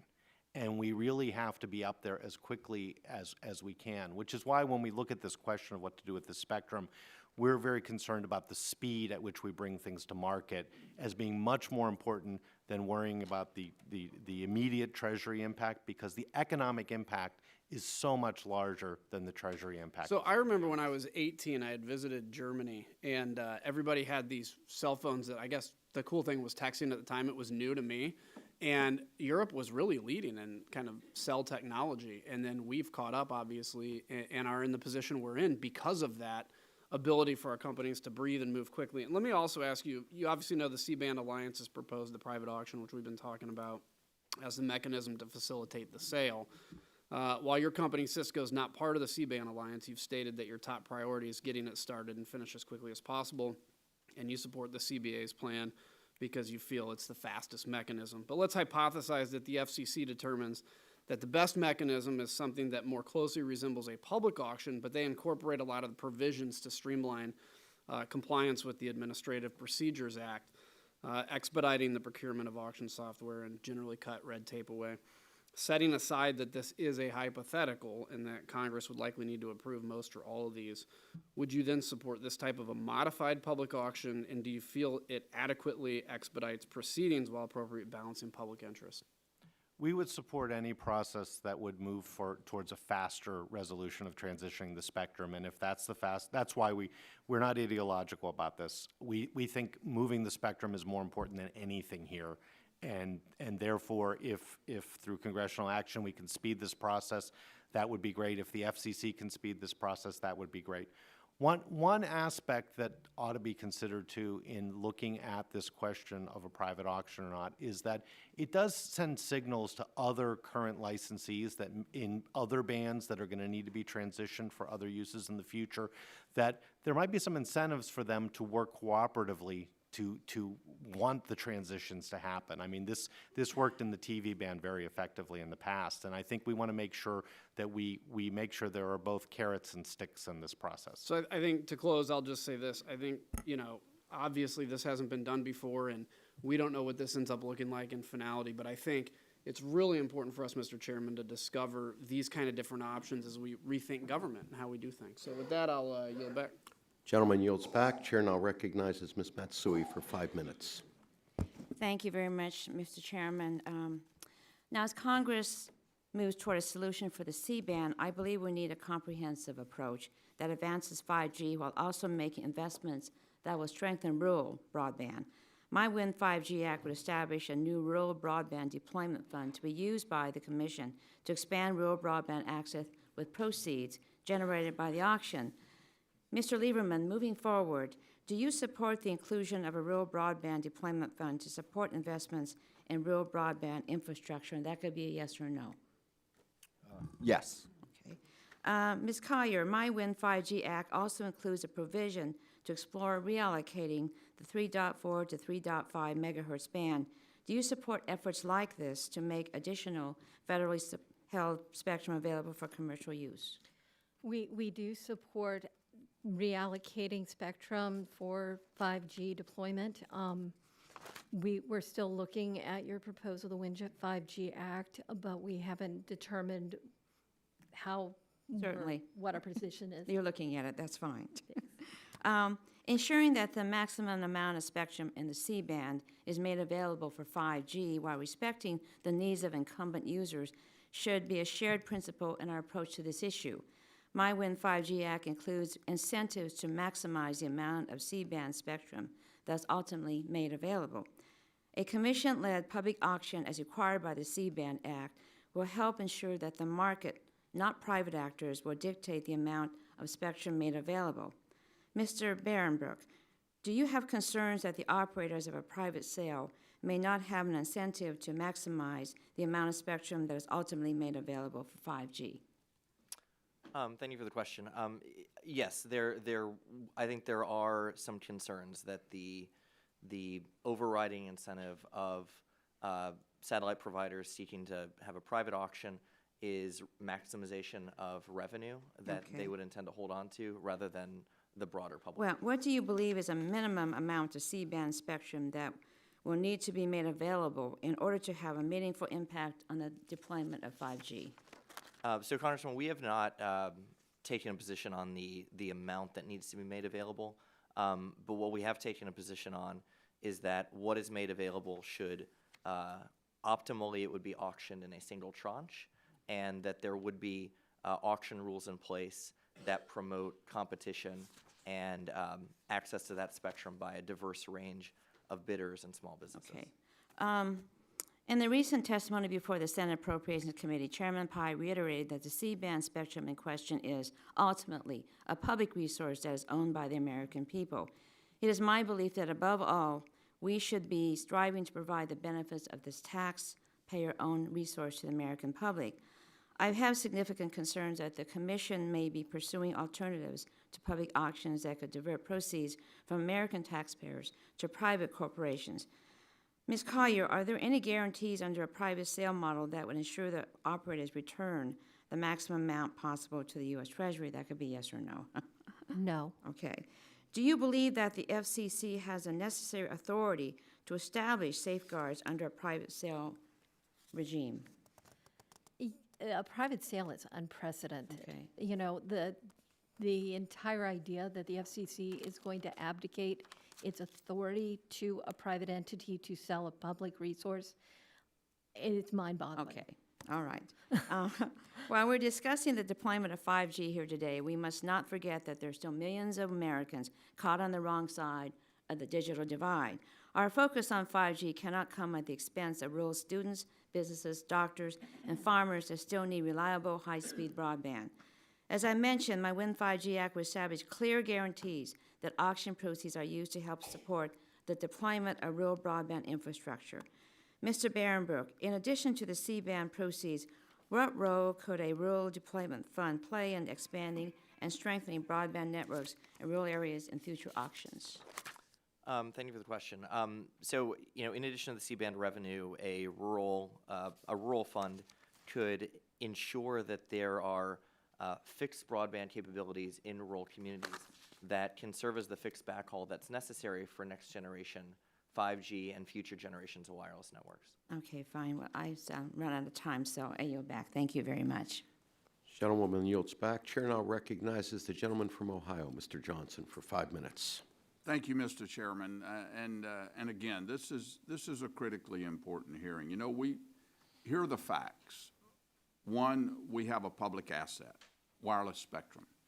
And two, we have spectrum licenses, which under the Communications Act does not confer a property right. And the issue is how best to transfer those licenses.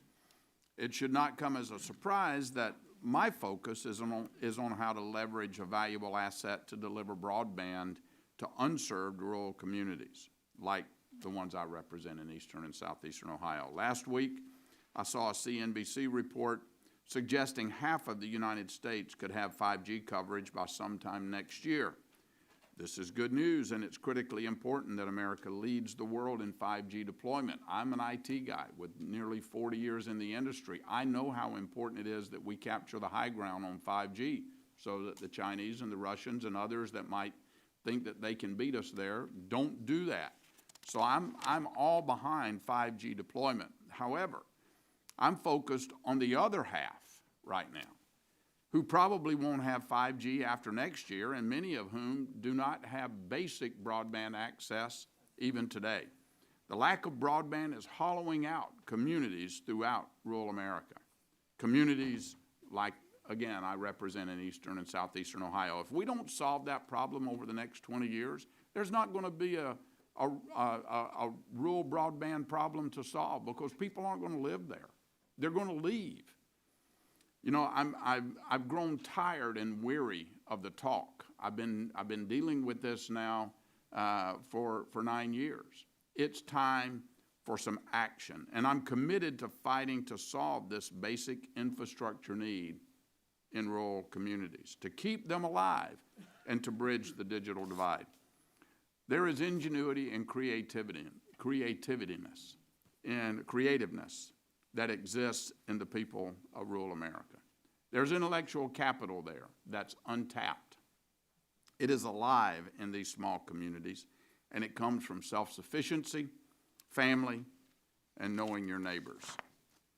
This uniquely American way of life is at risk if we do not connect these rural communities to broadband, high-speed access very soon.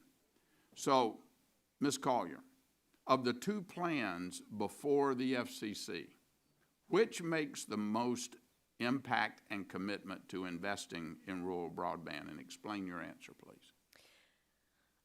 There's actually more than just two plans before the FCC. However, it is our view that in order for Well, public auction versus private sale. Those public two. auction, clearly the public auction is going to provide the most revenue for the taxpayers.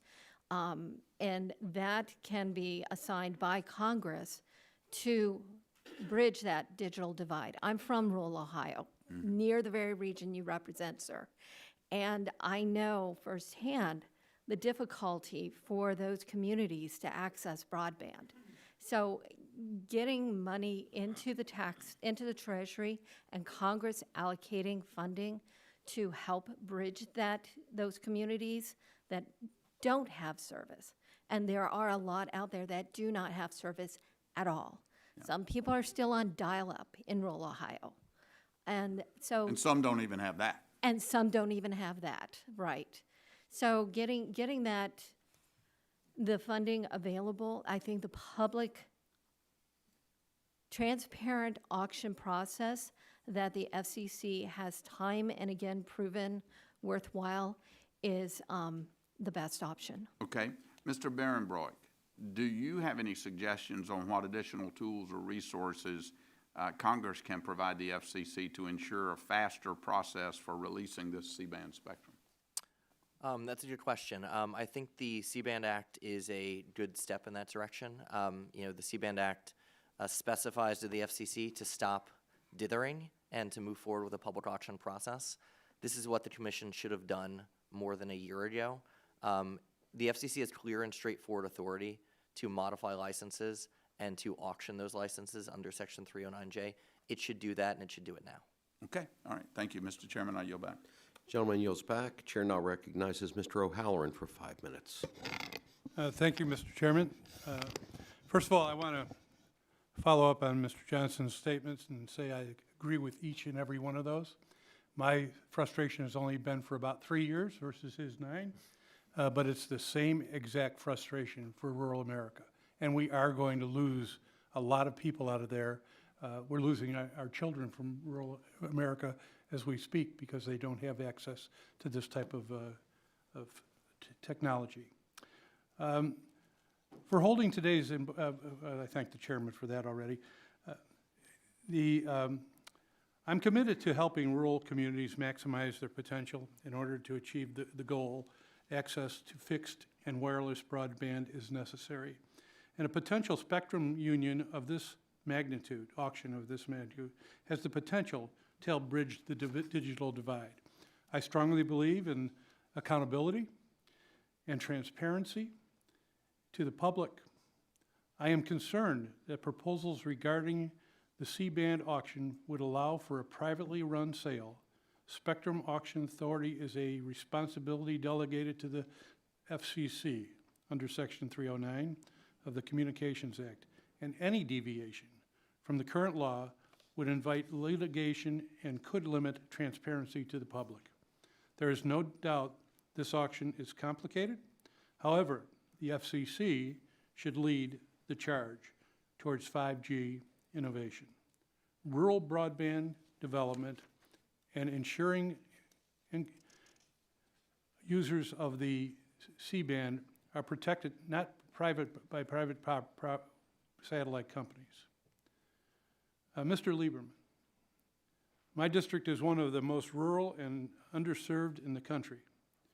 In the FCC's 2019 broadband and deployment report, only 39% of rural Arizona has standard internet access.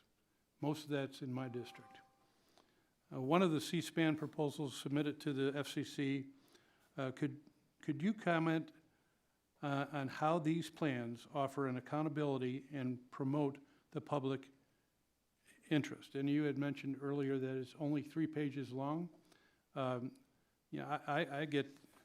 have to answer questions sometimes with more than that on a minor issue. So I can't imagine how this is representative of what good government should be doing. Well, first let me say that I appreciate your comments about rural America and the lack of broadband connectivity and the problem that is causing for it, and as well, Congressman Johnson. I mean, my members live and work in these areas. They're providing service there. They're taking their limited money and plowing it right back in there to provide service to these customers as best they can. And there are challenges to doing so.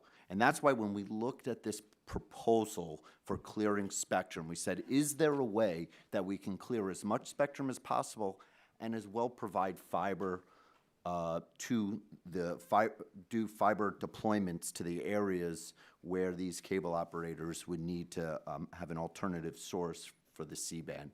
And that's where we came up with the 5G Plus plan. It would, because you don't have, people have to understand, 5G isn't just the spectrum. You need the fiber backhaul to go with it.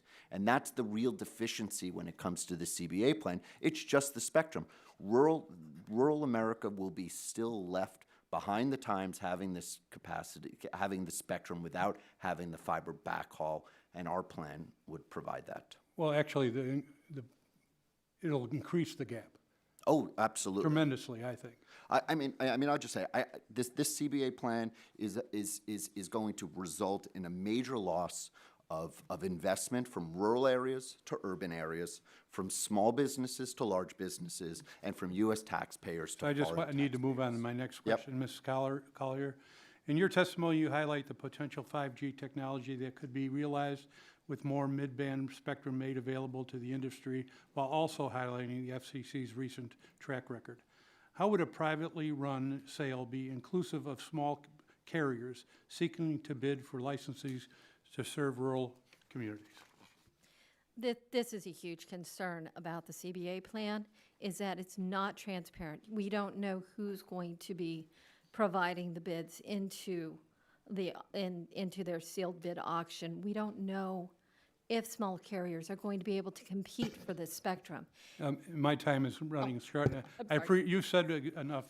Great. Mr. Chairman, I'd like to enter into the record a letter to the FCC signed by 8 members of this committee dated October 28th, 2019. Without objection, so ordered.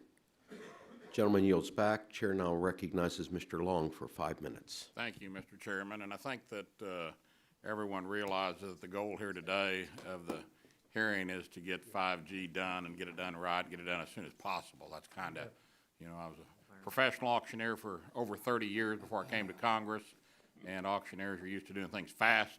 And, you know, I think to cut to the chase, that's kind of, you know, we all should acknowledge that that's what we're here for today.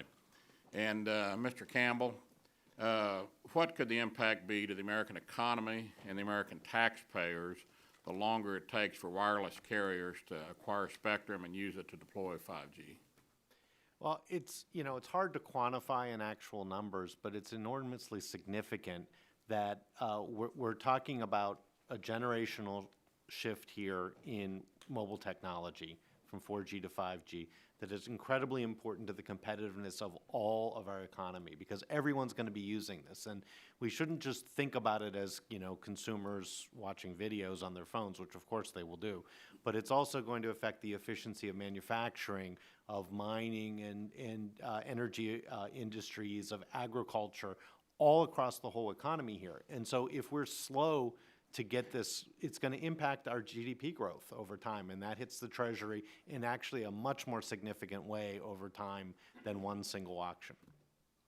There are 435 congressmen when we have a full complement of congressmen, so let's say 435, and with the opioid crisis, 435 of the congressmen will swear to you that their congressional district has the worst opioid problem in the country.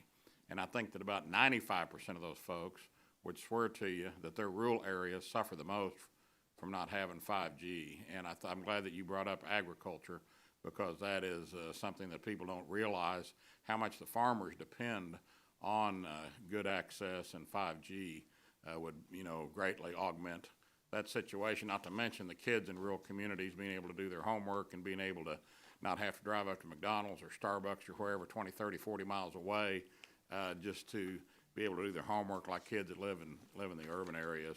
Mr. Campbell, staying with you here, the United States is, as we've heard several times today, a global race to 5G with other industrialized nations, China among them, of course, and we all want to make sure we put our country in the best possible position to win this race. Are there other countries already utilizing the 3 gigahertz band?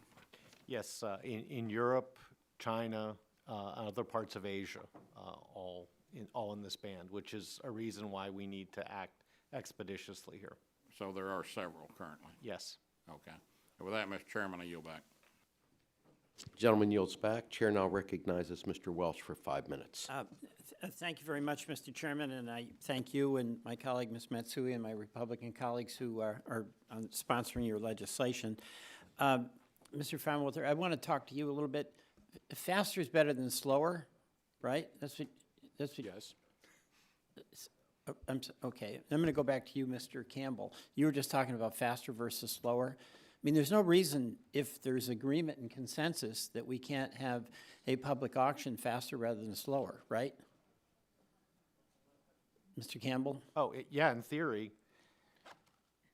Well, but as of today, you know, we're talking about a public auction in 2022, and you know, look, I'm not here to say that the CBA proposal is the best plan or anything like that. No, I want to But I stay on think that it a has to minute, be 'cause considered when they said that they think they can do it in 2020. All right, but you know, Cisco's, you know, a fantastic company, and you're going to be a big part of this, obviously. And you've been indicating faster is better than slower. I think we all agree with that. But having the money from a public asset go to private gain, do you have any argument that that makes any sense? Well, look, we think that obviously there needs to be significant money that goes to the Treasury from any transition. Yeah, but we like- got to give. like let's this. get real here. All right, when significant is undefined, what do you think the outcome's going to be? That's a serious question. This is not la-la land here. The FCC is, if they go down this path, is going to have to make those determinations, and we think that they can and will. Well, the CBA proposal is vague, right? They do the selling, and they get the money, and then they decide how much they want to give to rural America through the Treasury. Am I wrong on that, Mr. Chairman? As I said, look, we're not defending specifically that plan, but we think that we should consider all the options, including those that would provide fast All right, here's what remuneration. would be terrific, would be for you to give concrete recommendations how we could proceed faster rather than slower, because I think all of us here would want to do that. What we want, like Mr. Gianforte, in his state, incredibly rural. That's the truth here. And as the chairman said in the beginning, we've got some money that may finally allow us to get rural America out. And by the way, I just ask a question for anybody. On a lot of these private auctions, the companies bid and they have some minimal obligation through the FCC to start spreading it out to all the customers in the bidding area. But it's a big area, so they essentially slice off the rural areas and they make their big money in the urban areas. We're getting hammered constantly. So what is the position people have about having these auctions be smaller so that the companies that bid on them actually are going to implement the build-out in those rural areas? Mr. Lieberman. Well, there's no plan right now for how that auction is going to occur. The CBA has put together something that's been widely panned, and there's been nothing further in the record to describe how its public auction would occur, and it would likely result in some of the concerns that you're raising are real risks without knowing what it would be. Well, you know, I think we should start as a committee with Ms. Collier, who says, why waste this money that belongs to the public? I mean, thank you for your work and saying the obvious. And second, we've got a consensus here. We want to build out in rural America. That affects us, red state, red district, blue district.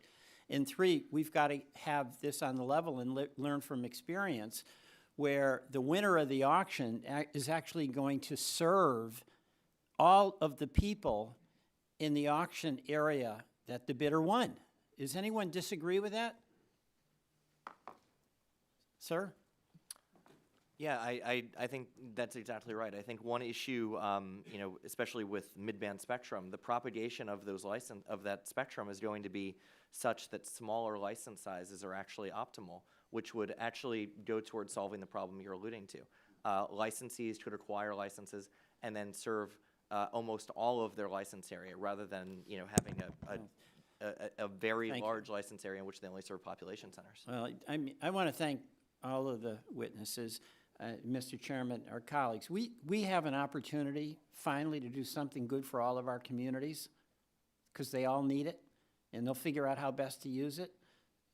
So anything, Mr. Campbell, you can suggest to help us move along with the FCC and get it done sooner rather than later. I think every one of us wants that, but I think we also want the public to get the benefit, and we want rural areas to get the service. I yield back. Gentleman yields back. Chair recognizes Mr. Flores for 5 minutes. So, thank you, Chairman. I want to thank the FCC and Chairman Pai for their work and the administration to close the digital divide, to cut bureaucratic red tape, and to continue bringing more spectrum to the market.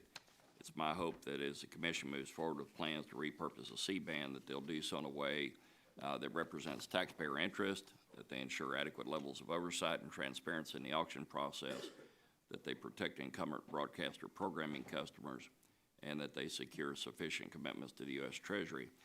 And now for my questions. This follows up on a line of questioning from Chairman Doyle with respect to satellite companies suing the FCC. I'd like to ask each of you witnesses if they or their stakeholders would likely pursue litigation of the FCC, undertook an approach arbitrary to their position. Starting with Mr. Lieberman, would your organization pursue litigation if the FCC went opposite of your position? We're going to see what the FCC does, and we'll decide on what the best approach is. Okay. Mr. Campbell? No. Okay. Mr. Fraunfelter?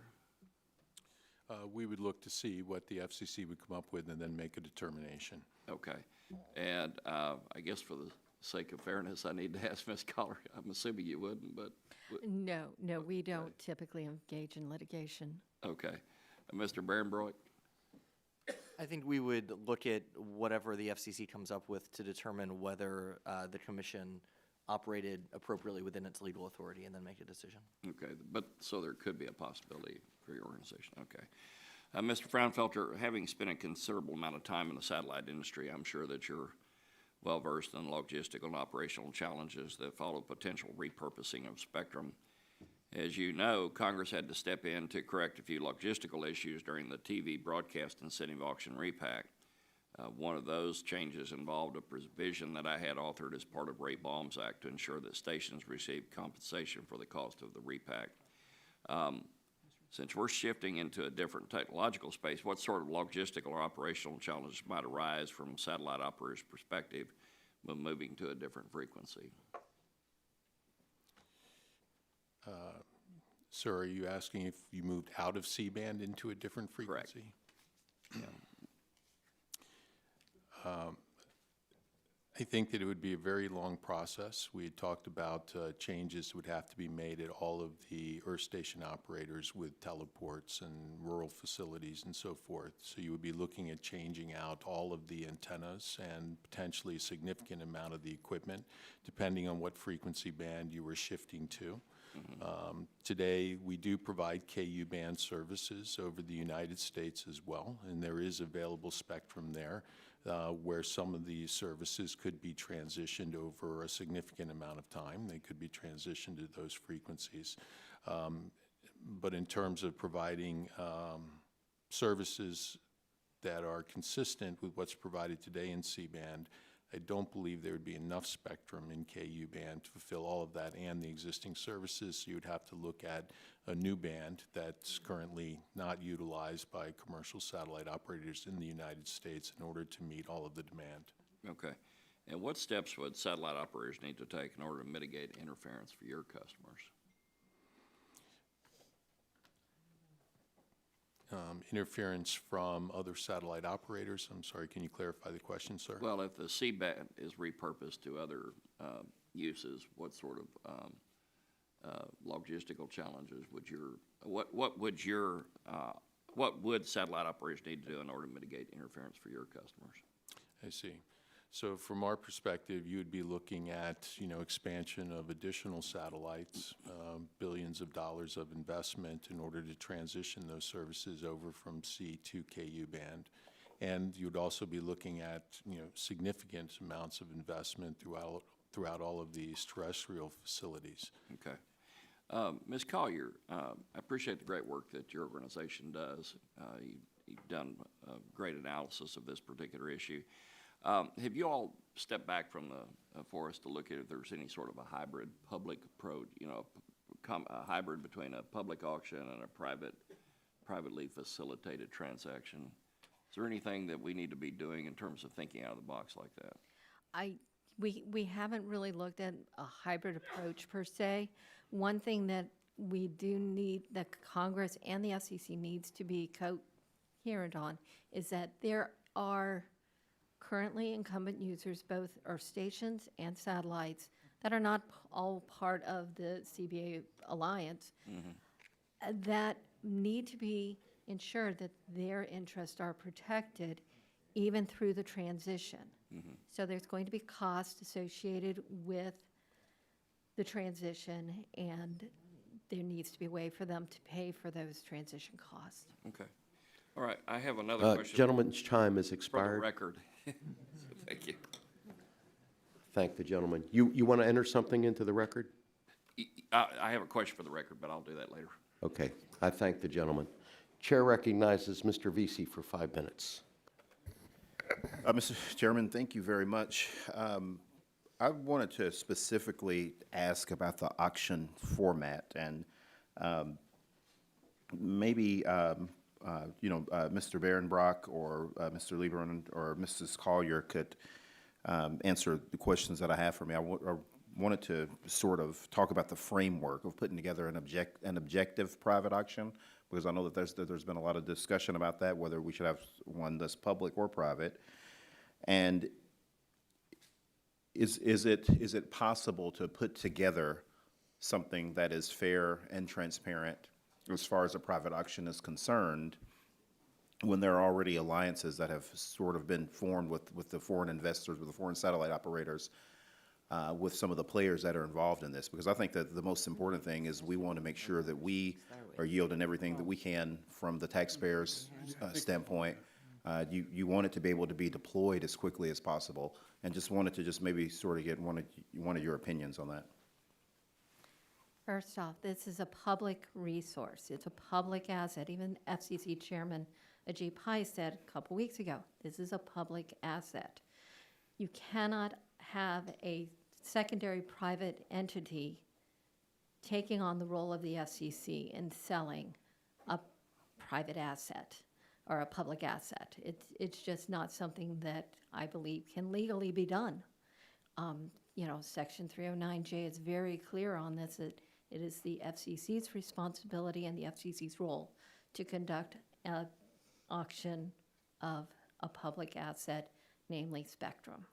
The C-band Alliance is saying that they could deploy this technology as quickly as, I want to say, maybe 18 months if they were to be able to go through the framework of a private auction.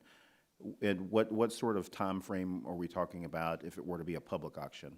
You know, I'm not even sure that they can deploy that in 18 months because it's, if it is a private auction that's finally determined by the FCC, we've heard from the other witnesses here today that there's going to be some legal ramifications to that and delays caused by court cases.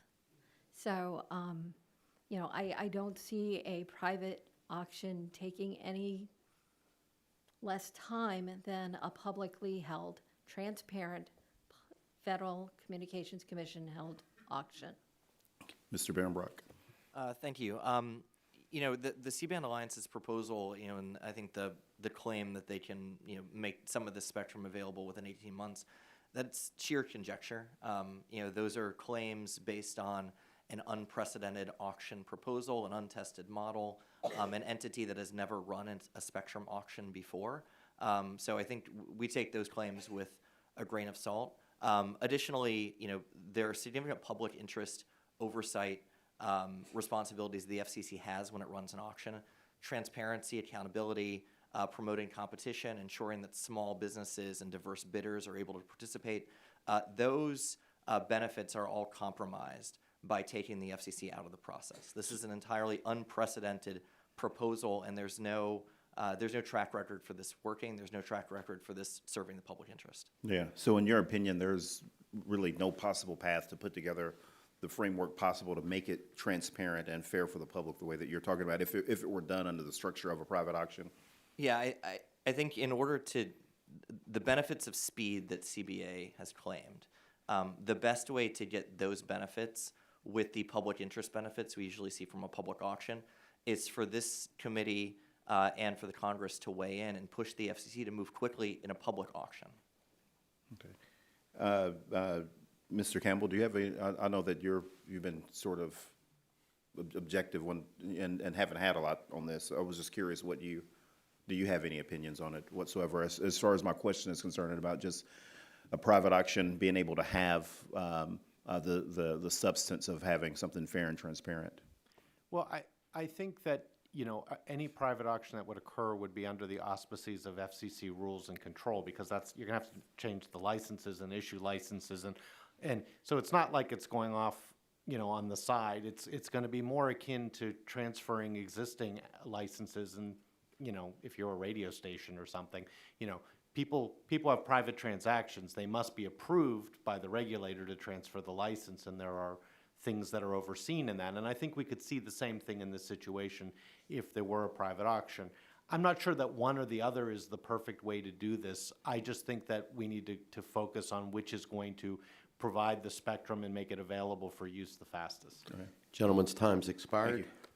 Chair recognizes the gentleman from Florida, Mr. Bilirakis, for 5 minutes. Thank you, Mr. Chairman. I appreciate it. And I'll follow up on Mr. Kinzinger's questions with regard to South Korea and China. The last time we had a hearing involving mid-band spectrum, I brought up an issue recently published, an article published about South Korea making moves to serve 90% of its population with 5G by the end of the year. Now another recent article shows the progress our competitors are making. The Korea Herald published an article last week entitled "South Korean Mobile Carriers Attack Global Market with 5G Tech," unquote. This article references the international partnership South Korea is making in 5G. And last Friday, A Bloomberg article reveals that China is going to begin offering 5G services in Beijing starting November 1st, with a goal of reaching 340 cities by 2020. We are on the path where Asia will set the global standards on 5G networks. Mr. Lieberman and Mr. Fraunfelter, if the plan you endorse was approved by the FCC, how will that get us back on a path to beating our international competition? Sure. You can start first. The the 5G Plus plan that we proposed calls for a market-by-market clearing of 370 megahertz, far more than the CBA plan, and does it on a market-by-market basis. So in urban areas, we can clear where fiber is already available. We can do it in 18 months. For the rest of the country, where only a modest amount of fiber would be needed, would be done in 3 years. And in the rural areas that are harder to reach, where 5G is going to take longer to get to anyway, it would be 5 years. We think it's very much consistent with the rollout that's going to happen with 5G, and you get the added benefit of 370 megahertz. All right. Sir, would you like to respond to? Yeah, well, just give me your position on this. What do you? Our position is that we need to. Yeah, if you, the mic, please. Sorry. We need to incentivize your station operators to integrate the latest compression technology in order to maximize the amount of spectrum that can be repurposed in the fastest amount of time. And by putting together a framework for a plan that equally compensates or appropriately compensates on an equitable and fair basis all of the constituents, we believe that we can roll out the plan in 18 to 36 months, and to do so in a way that minimizes litigation and gets us to 5G rollout as quickly as possible and reestablishes the United States as the leader in wireless technology in the world. All right, very good. Mr. Lieberman, whatever proposal the FCC releases this year, public, private, or a hybrid of the two, what is the best way to ensure that small, rural, and regional providers can competitively bid on spectrum? Well, the rules have to be fair. It has to be smaller blocks that can be bid upon, and so that smaller entities can have a chance at bidding on licenses in their areas. If it's just 3 blocks of 100 nationwide, it's just going to go to the largest wireless providers. Okay, Mr. Fraunfelter, do you have anything else to add with regard to that? No, sir, I don't. Okay, thank you very much. I yield back, Mr. Chair. Gentleman yields back. Chair now recognizes Ms. Eshoo for 5 minutes. Thank you, Mr. Chairman, and thank you to the witnesses. I apologize for not being here for a good part of the hearing. There's another one taking place downstairs. But this is a big issue. I was here to hear the chairman make his opening statement about what this spectrum represents, that the airwaves are an asset that are owned by the American people. Maybe we should say that 10 times, louder and louder each time to make the point. And that it is really through us, representing the people, that we provide various entities, the right to use these airwaves. I think that, and I don't know if this has already been covered, but maybe Mr. Behrenbrock, can you give us just a little bit of history about how the current users of the C-band got the rights to use the C-band? Did they pay for the rights to use the C-band, through an auction? Did they buy these rights from others? I think that we need to get to the heart of how I don't really find it defensible that these belong to the American people, and that we're having a debate about whether we just hand it over to someone or that we have a public process because we represent the people of our country. I mean, it's really kind of a 101 in democracy, but can you give us just a little history on it? Sure, Congressman, thank you. Excuse me, I understand once someone uses something, has something, and they're in that lane, they're gonna fight like hell to keep it. But I think that we need to get back to the basics. What's fundamental here? So go ahead. Sure. So in previous generations, the FCC often allocated spectrum for broad use for a specific purpose. So think of, for instance, fixed satellite service in the Right. C-band or DSRC in the 5.9 gigahertz band. Here, the existing operators don't have individual licenses. They have access to the entire 500 megahertz of the C-band. And I think, if you project forward and you think about spectrum policy going forward in the future, whether it's, using spectrum more efficiently for sharing, for unlicensed use, or for clearing and auctioning, the precedent set here by allowing users that were essentially given spectrum for free to demand windfall payments to give up some of the rights in the spectrum when they admittedly could be using it more efficiently is going to make it difficult for the But FCC. did they pay for the rights to use the C-band? No. Okay. No, they did not. We could have just, Yeah. I should have just said yes or no. To Ms. Collier, who is going to put has already prepared the chairman's first brochure for his reelection on this. Some comment that the FCC, some people say that the FCC auctions are going to take an average of 13 years, and your written testimony cites more recent examples. What do you think is the fair number in this? There's always such exaggeration at both ends, right? Right. What is it, do you think? It varies by auction, the type of auction, the complexity of the auction, and I think that gets forgotten in this whole dialogue. So would this be this is going to be complex? this is going to be a little bit more complex. So what does because- that mean in terms of time? In terms of time, Little bit more complex. a little bit more time A little bit more than- time for a little bit more complex, yeah. Well, But I mean, like, how long do you it was interesting listening to the hearing a couple weeks ago at the Senate, where this same dialogue happened with Senator Kennedy and Chairman Pai, and it came down to a period of 3 years that could conceivably be a doable auction for the C-band. Well, I think, given that answer, Mr. Chairman, 3 years with a potential of $60 billion,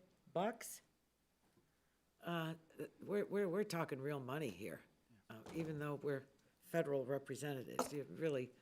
This is a lot of money, and I don't think anyone should forget that as we have talked and wrung our hands over for years and years about rural broadband, E911, all the PSAPs, what the price tags are for those, with less than that full amount that's projected, we could pay for all of that and have money left over. So I hope with it, we're going to really be very smart here and do the right thing. Thank you all for your testimony, what you do. I didn't get to all of you, to argue with some, congratulate others.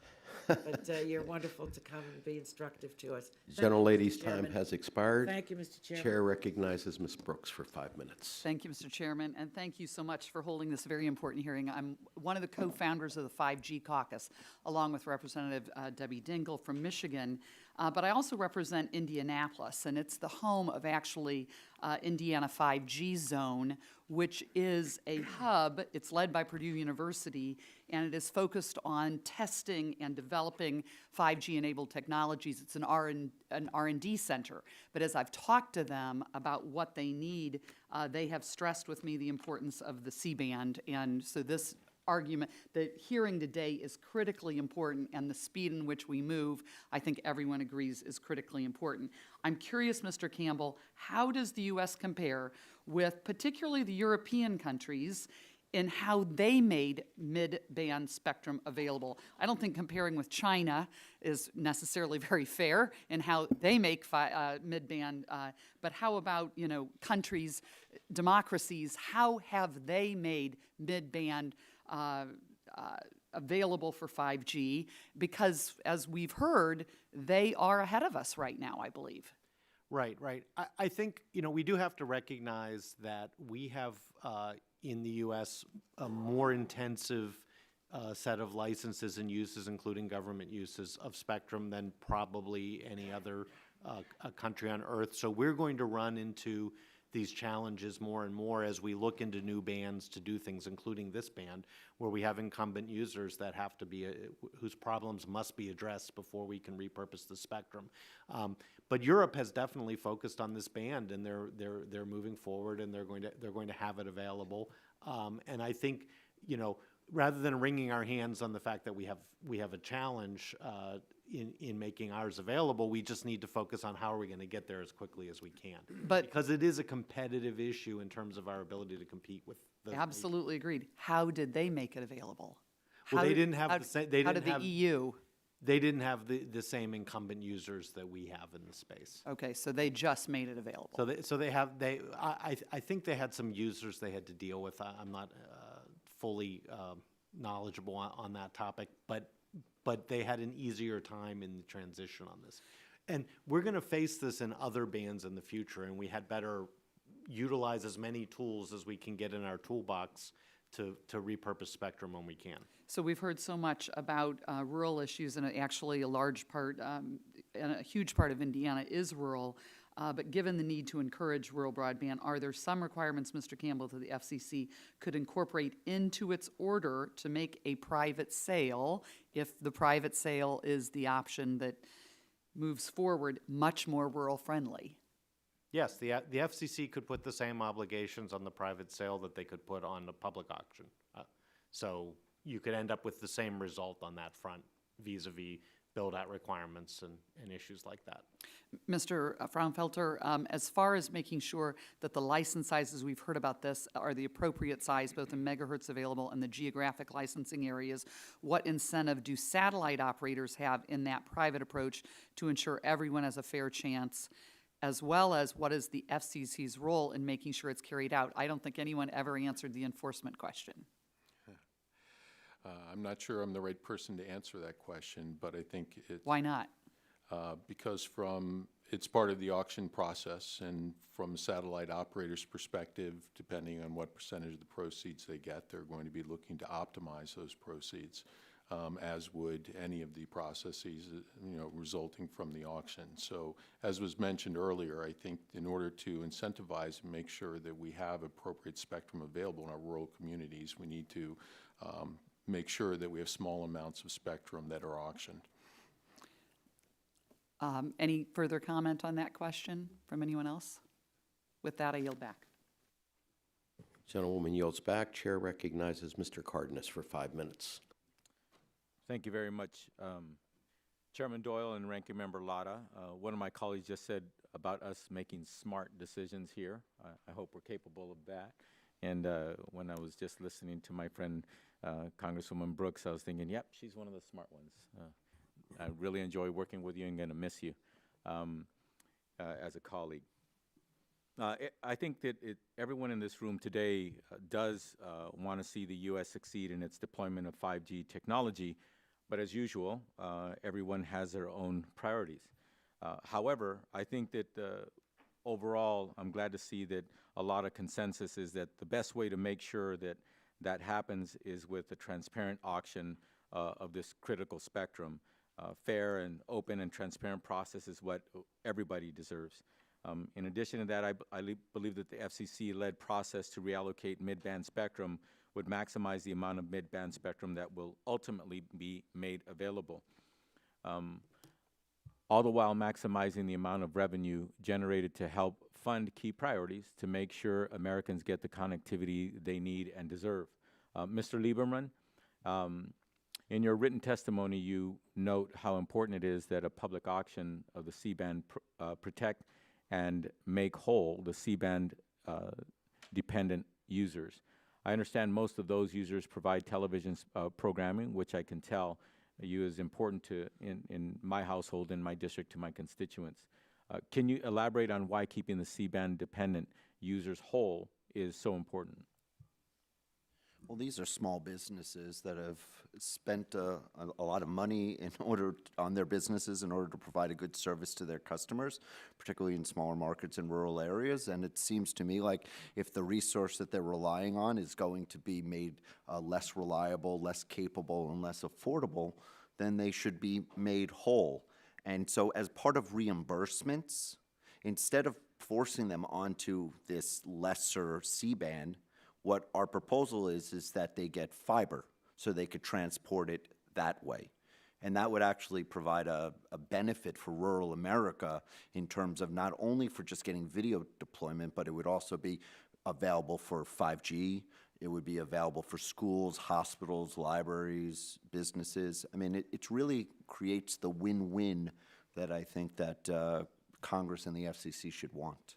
So you just mentioned schools, libraries, hospitals, businesses. Yep. So suffice it to say that this is a very important matter to the future activity, knowledge, healthcare of all of America.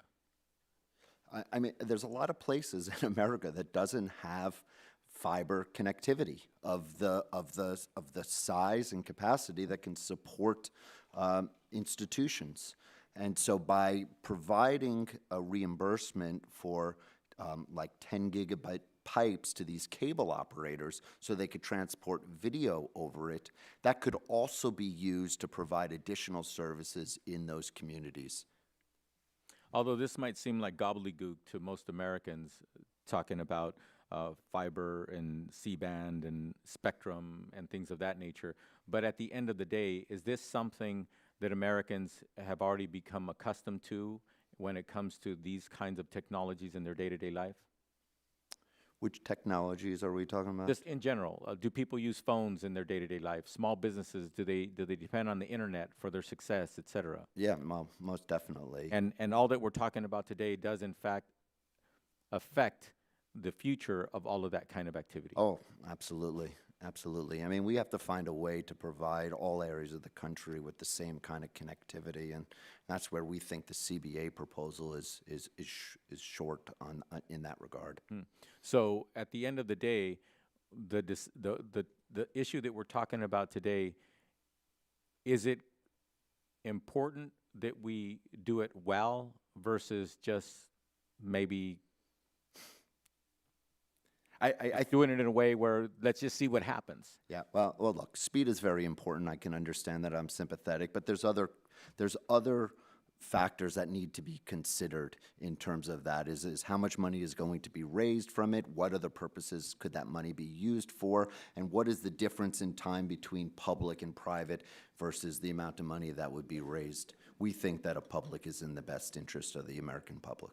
So somebody mentioned a few minutes ago that the public and private use and purposes in America is a bit dynamic, but that dynamic environment, it's kind of good, right? That we do have that dynamic give and take between public and private use of these kinds of resources.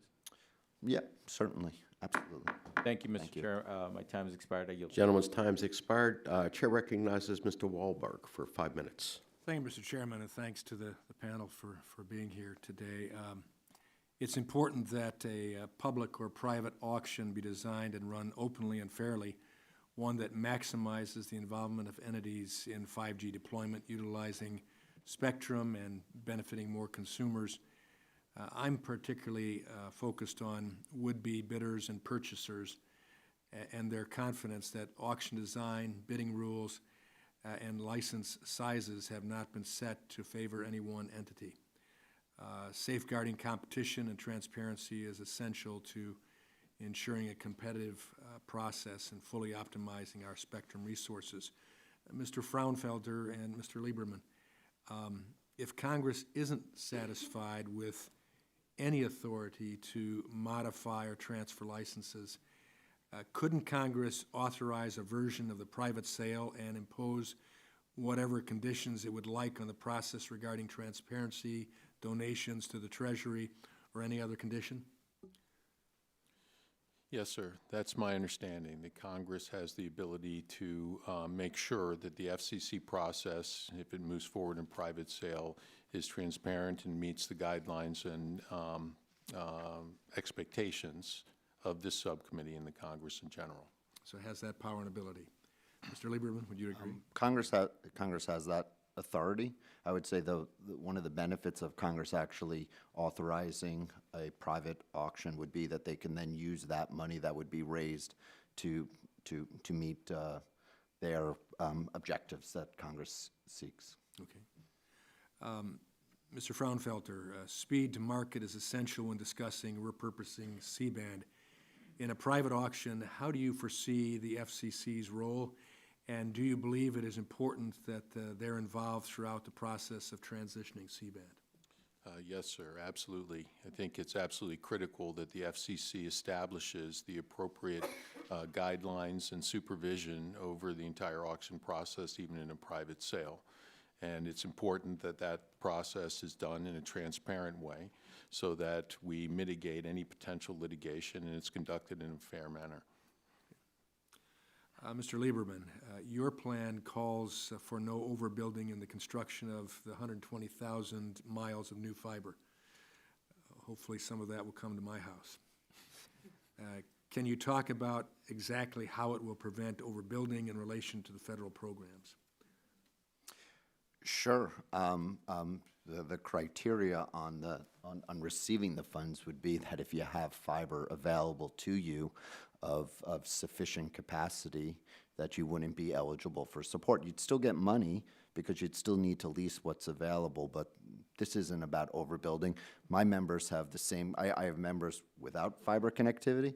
I have members with fiber connectivity, which is their own. They don't want overbuilding any more than anybody else. This is not to waste money. This is to actually provide an alternative to using the C-band, which is to deliver the programming over fiber. Okay.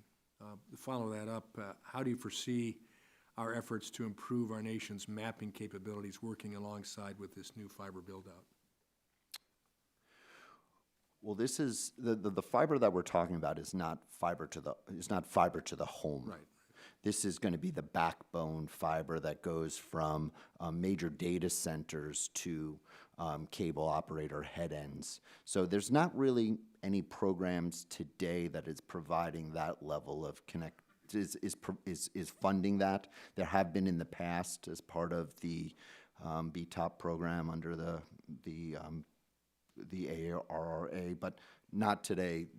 It would actually work well with the USF programs and the RUS programs because it would go to funding that of connectivity that no funding is going to. Okay.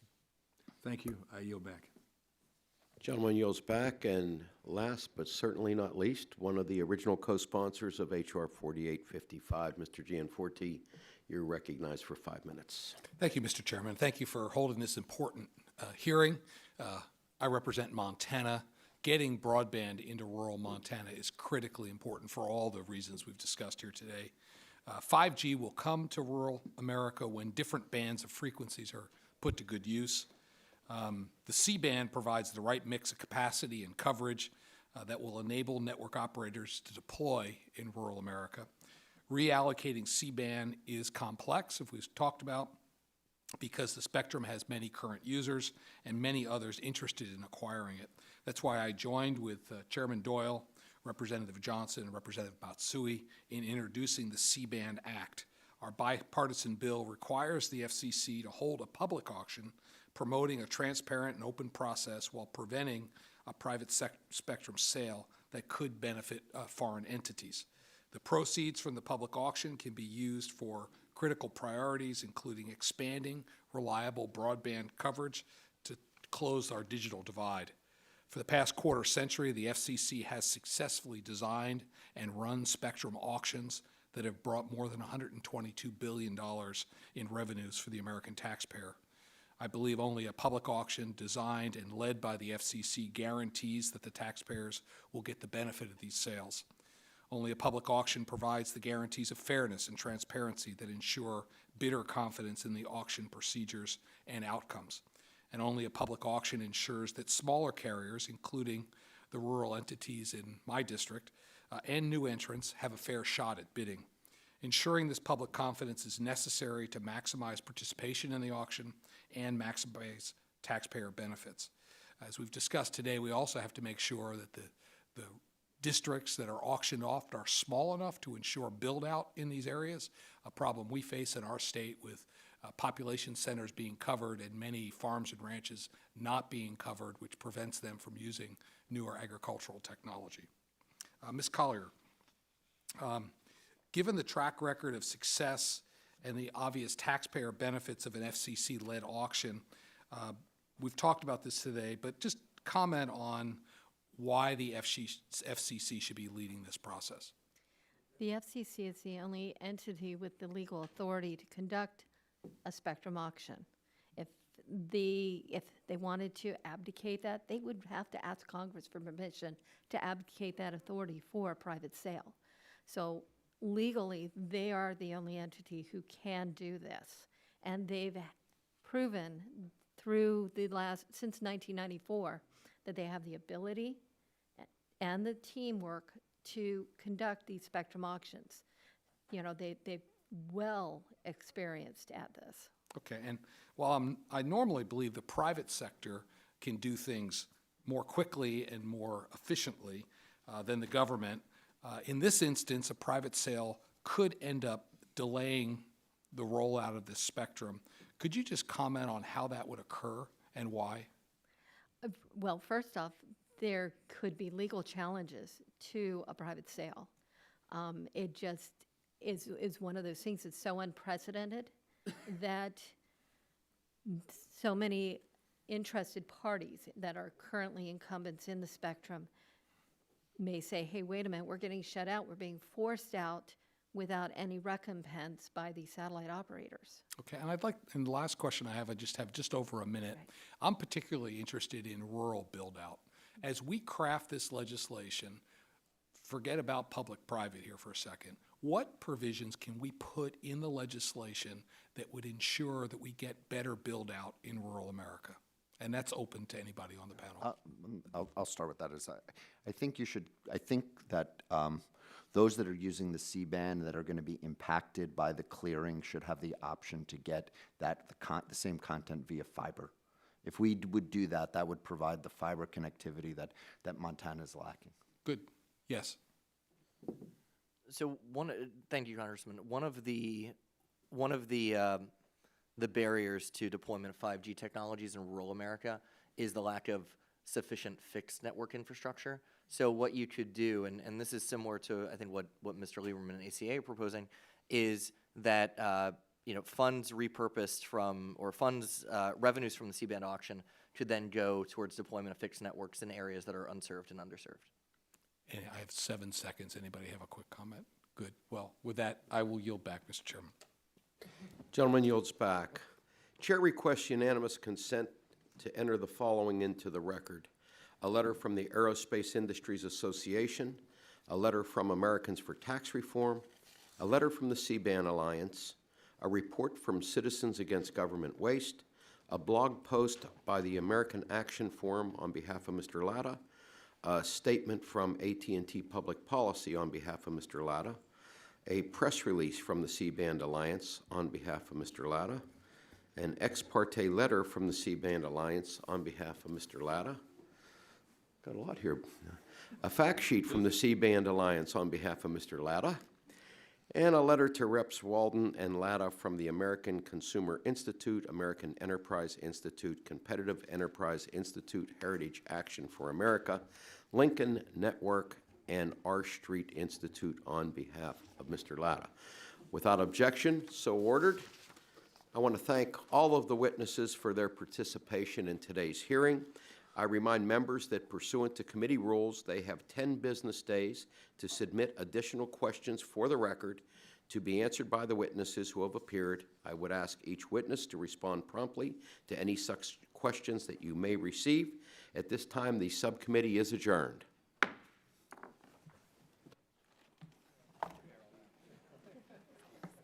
Nice job. Yeah, exactly. Back to the day job, right? Do it again in 6 months. Yeah.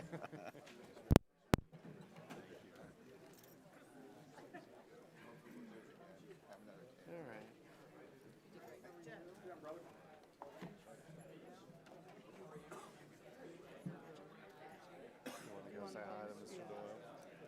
Should I just walk up and say hi? All those questions are good. Flawless.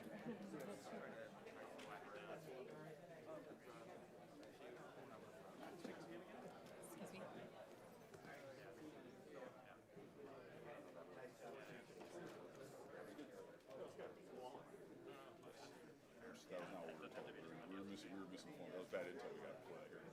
But you can tell when the opening statements took an